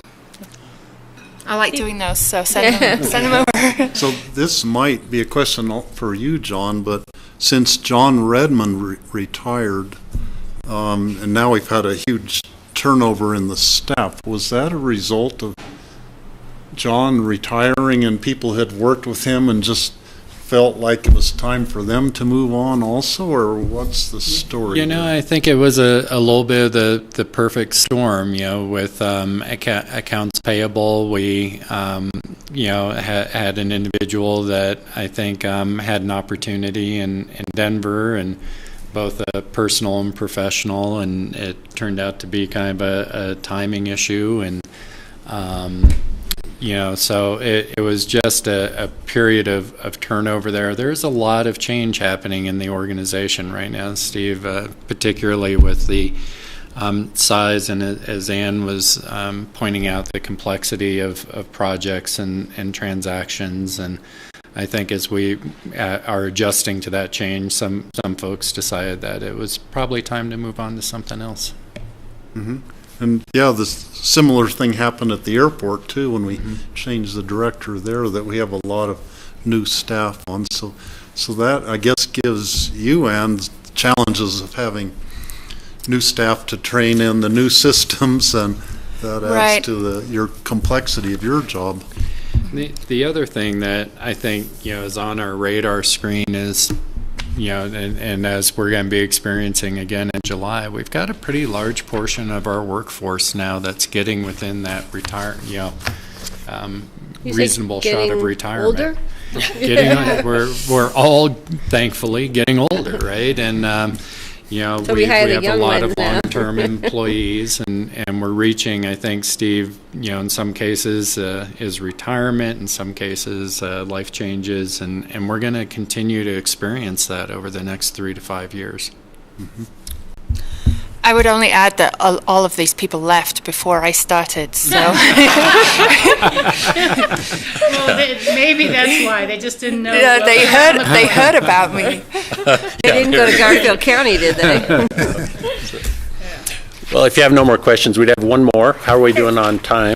We're good. We're good. You okay? We're doing Good. really well. All Thank right. you for asking. Time and under budget, we like Well, there you go. Well, this will be another familiar face for you here. And Tom, you don't have a lot of technology to show us, do you? No. He's got one slide in here now. Since we've gone to this iPad, it's going to be a little bit interesting with your number slide, so it might be a little challenging, but I think you'll be okay. All right. Definitely. Okay. Hi, Tom Oken. I'm the treasurer, public trustee. And just listed up there is basically what we do, which is primarily collecting property taxes. That's more, well, it's close to $120 million a year now that we collect. The county does not get to retain all of that. However, we retain about 23% of that. The vast majority, about 40%, goes to the school districts, including CMC, Colorado Mountain College, and then to municipalities, water and sewer districts, fire districts, metro districts, whatever's Name out it, there. We have yeah. a mosquito control district. So they are all very dependent on property tax revenue that we collect and distribute to them. We also receive and deposit in the bank all of the other county revenue that we receive. That's around $50 million a year. And then, significantly, we invest all of that, and we'll go over that at the end here, in that, according to our investment policy, I need to report to you annually, at least on what our investments are.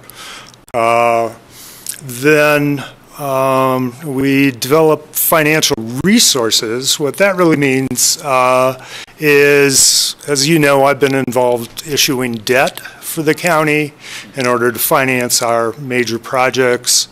But I also help draft all the financial ballot questions, get involved in that. So that's developing financial resources. And then finally, the public trustee aspect of the department is to provide a mechanism to secure loans by holding property in trust. So basically, if you take out a loan with the bank on your house, you actually deed that to me, the public trustee, not in name, but in title, to hold that in trust for the lender. And in case you default on your loan, the lender and their attorney then initiates a foreclosure process, which is handled through our office to make certain that, you know, all parties are treated fairly and according to timeframes that are set up in the law, and to make sure the bank's got all the proper documentation, and yeah, it really is a loan that you haven't paid on. So because of that and collecting property taxes, we probably aren't the most favorite people in the county for some of the public, but that's what we do. Staff-wise,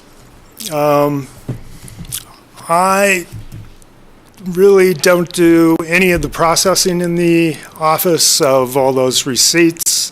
I pretty much concentrate on investing the funds and also on that financial resource development aspect.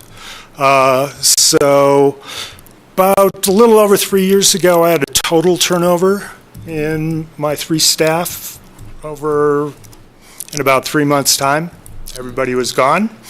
And how long had they been there? Hadn't they been there a really long time? No, not so much then. This is before we'd already lost the really long timers, which are Carol Foote and Right. Judy James, who were here for, I don't know, 30, 40 years? Yeah, long time. Probably. Quite a long time. We'd already turned that over. But Sid Toffany is my chief deputy now. She's been here 3 years and really knows her stuff by now, and she runs the department. So fortunately, very fortunate to have Sid. Najou Belmont is a deputy. She's been here a little over 2 years. And then the finance department stole Gabriel from us to be the accounts payable supervisor. That happened about a year ago. And we hired Stephanie Matthews to replace him. She's been with us since last August, I believe, so about 8 months in there. So accomplishments, trends, issues, I won't read all this stuff. It's also in your agenda item summary. If you don't pay your taxes, by November, we take them to what's called a tax lien sale, and investors come and pay your taxes for you in exchange for receiving interest on that when you finally pay off your taxes. And if you don't pay off your taxes within 3 years after that, the investor can apply for deed to your property, which of course hardly ever happens up here because 3 years worth of taxes is nothing compared to the value of properties here.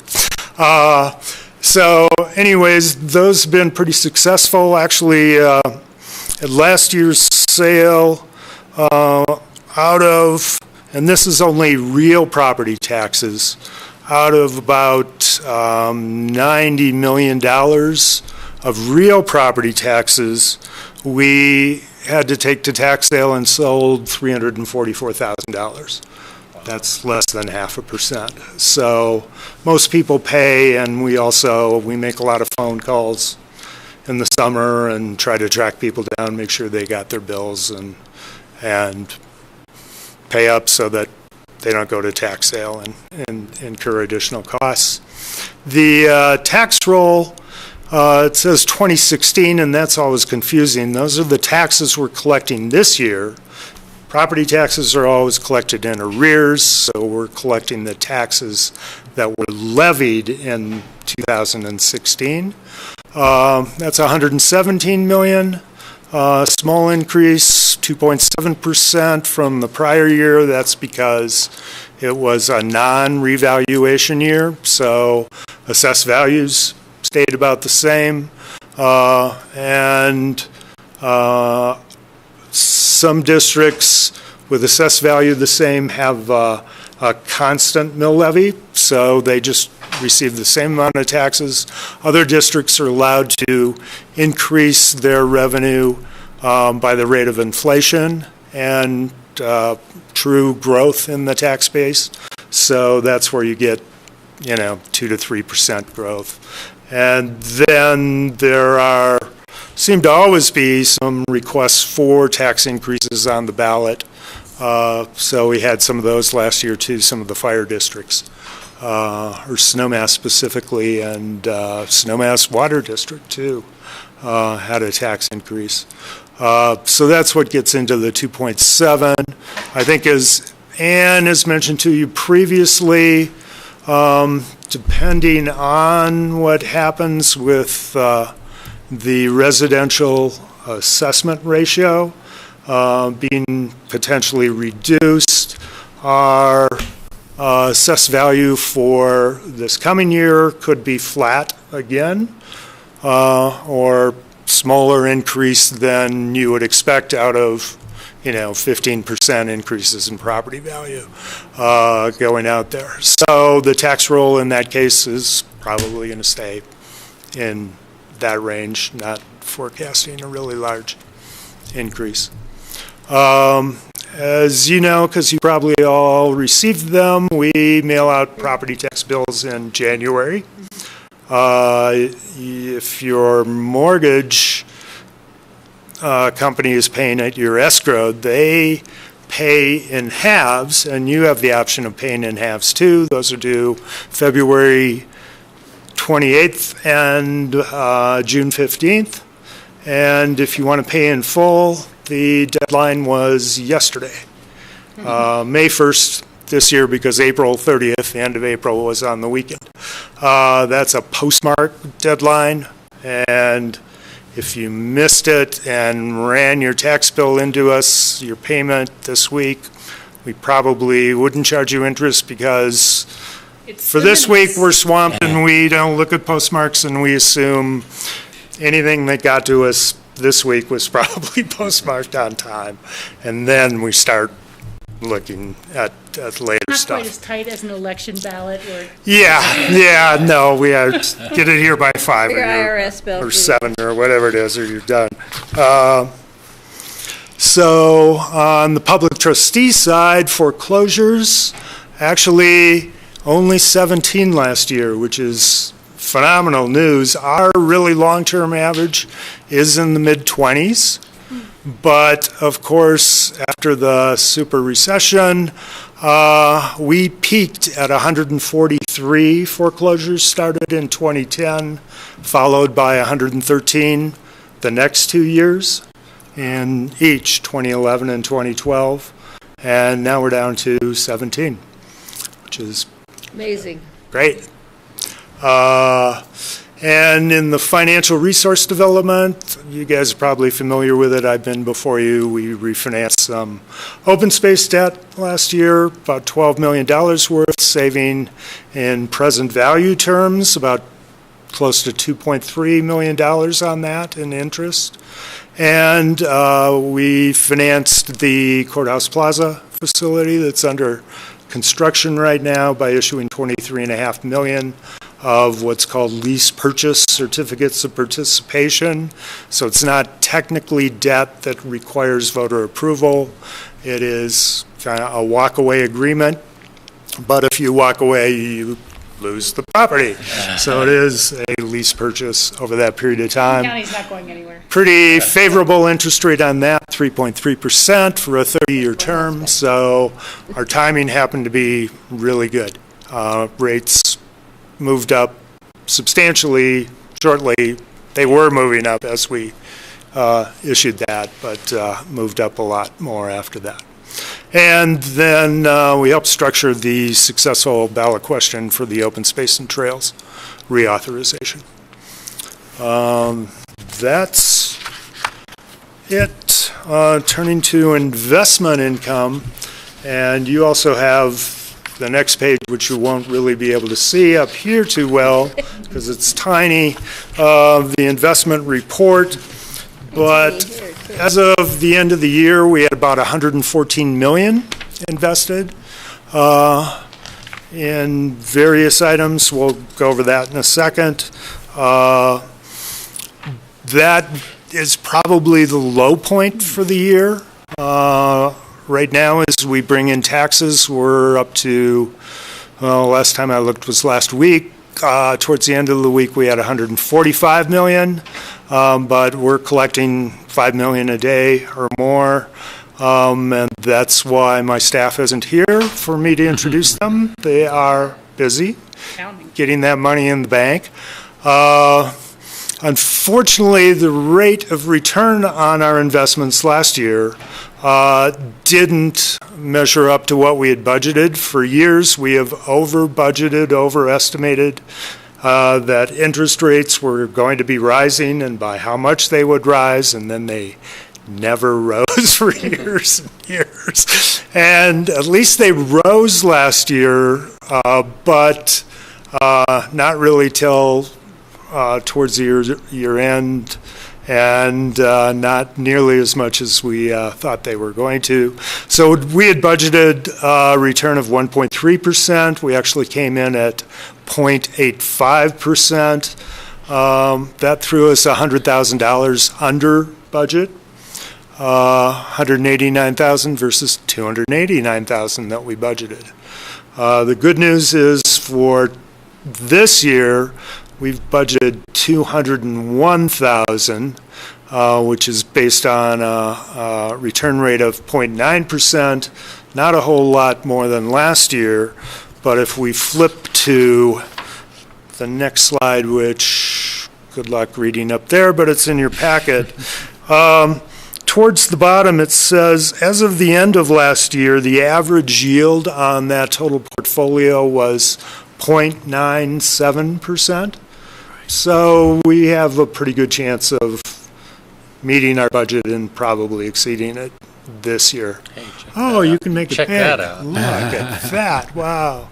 So anyway, yeah, this just details what we're invested in. U.S. agencies at $4.3 million. This is all at the end of last year. Bank certificates of deposit, basically they're split between Colorado banks, where as much as we deposit, the banks have to collateralize, put up securities with another bank in trust to secure our deposits. So we can invest in much larger amounts in Colorado banks that are regulated that way. So we have, 18 million at the end of the year. Colorado banks haven't been very competitive interest rate-wise on CDs.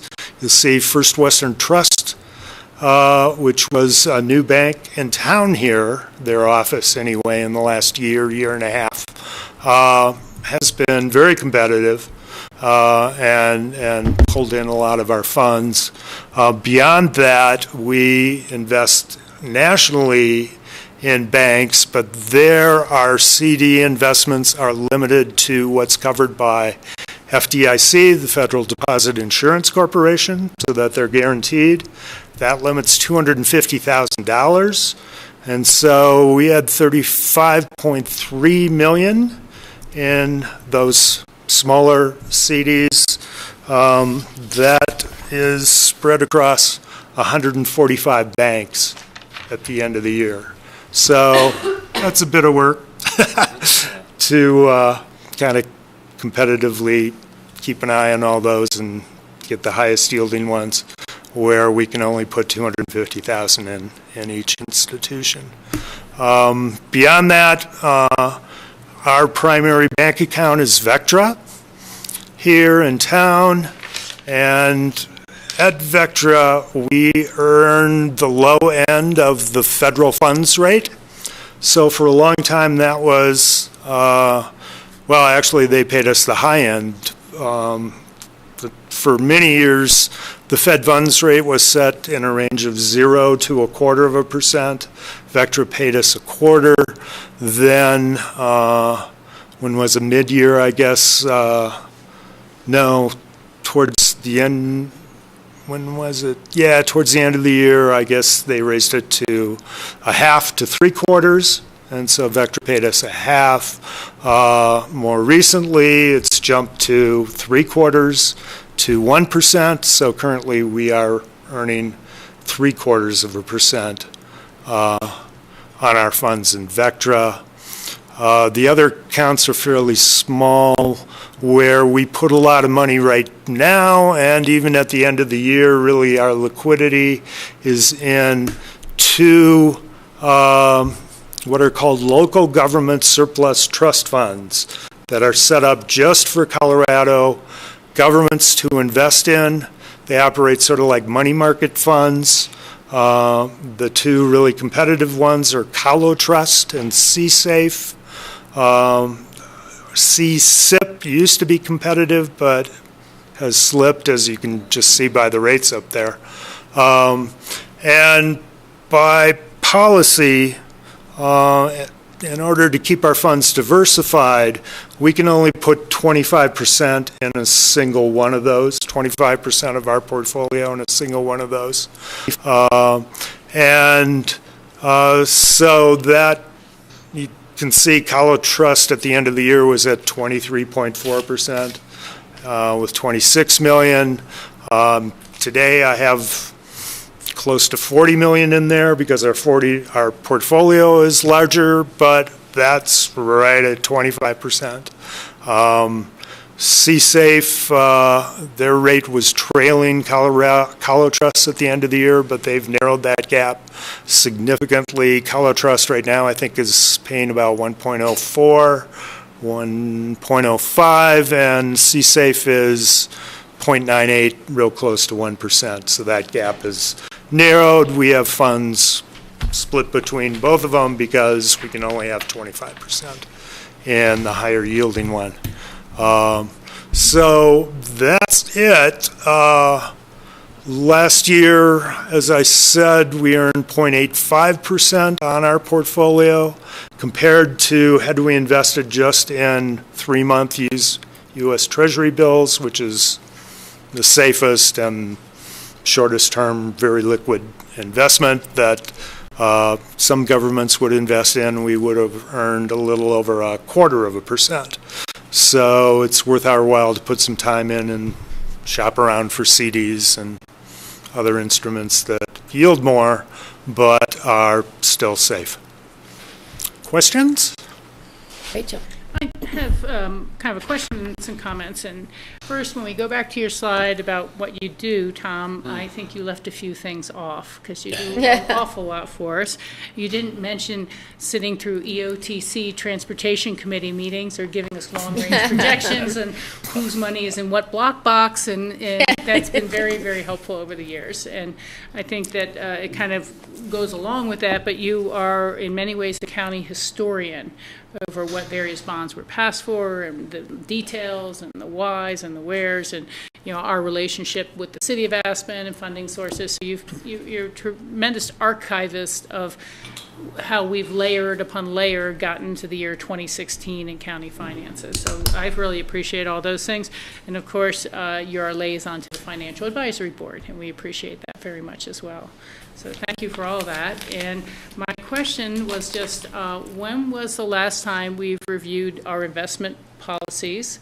And do you feel that they need to be updated because of our pot is so large now? Are we putting artificial strictures on you with only 20% here and 20 there that aren't really producing a positive result but are creating complications? Yeah, we last updated it a little over a year ago. The changes haven't been significant. It works quite well for us. So, you know, those diversification requirements are pretty key. One of those local government surplus trust funds, CSAFE, actually, back in the financial crisis in 2009, they were using an institutional money market fund that essentially went bust, had some trouble, and they had to freeze their deposits for a period of time until they could recover some of that. So not being liquid would be a problem if we need to pull out of one of those funds and meet payroll, and that's really the reason to not put all your eggs in one basket, as they say. Well, no, I was just thinking of the one you mentioned was the highest rate, but you were at the limit, so that was it. So I was just wondering. Well, that's it's a safe limit. That's the reason for it. Yep. Thank you. Steve, did you have a question? Because then we need to kind of start wrapping because we've got P&Z coming in. Yeah, I just noticed that you have 608 of the property tax bills were delivered by online instead of by slow mail, and that was a savings to the county. How does somebody sign up for getting their property tax delivered online instead of in the mail? If they have their mailed property tax bill, it directs you to a website. I don't know it off the top of my head, and it gives you a code that you have to key in to sign up for that says, yeah, I'm really the taxpayer who got this bill. So they could do that. If they don't have their bill, they could call us, and we can come up with that code for them and direct them to the proper site. As well, the assessor's office just piggybacked with us and used that list to send out their notice evaluations in the last week. And so they had 600 and some notices that were delivered by email instead. It's not a huge quantity, but our break even for the cost is about 600 to 700, and we just started it 2 years ago. So, and you had to get your tax bill 2 years ago before you could sign up. So it's really only been in place the last year that people could sign up. So we hope more do. It does save us postage and printing costs for the tax bills and notices of evaluation. Okay. Yeah, I was just thinking it's one little way that a citizen could save the county a tiny bit of money. Mm-hmm. So any other questions? Or just the last one for me on you mentioned the CDs. You've got 43 different CDs in there. Those are limited by the amount you can invest for each one. Is that right? And FDIC limit, or Right. who limits that? Yeah, the FDIC will only insure your deposit up to $250,000. Actually, we invest in like $248,000 increments, so that the interest is covered as well. Yeah, and so that's why, whatever it was, 140 some different banks outside of Colorado that we invest in. Wow. You know, and to add on to that, how do you phrase it, staircase them or step them so that they're different renewal dates, and that should the rates go up, we'll have new money to try, or? Yeah, we do to some extent. It's not listed on there, but our investment policy does limit us term-wise to go out 3 years. So I do a cash flow forecast of what's going to happen over the next 3 years and how much we'll have. And typically 3 years out, we'll invest $1 million a month or more. So yeah, it's kind of called a CD ladder. So we have funds maturing every month. And some of those we reinvest. So we're reinvesting every month. And as interest rates rise, then we reinvest at higher rates going forward. Great. Thanks. Okay, thanks. Thank you all. Thank you all for coming. Well, thank you. So, You've, are we done, John? Do you have anything else for us? All right, so we're going to adjourn this meeting. Thank you, Grassroots. Great job chairing, Patty. Thank you. Well done. Good Now job. it's done with the city election. You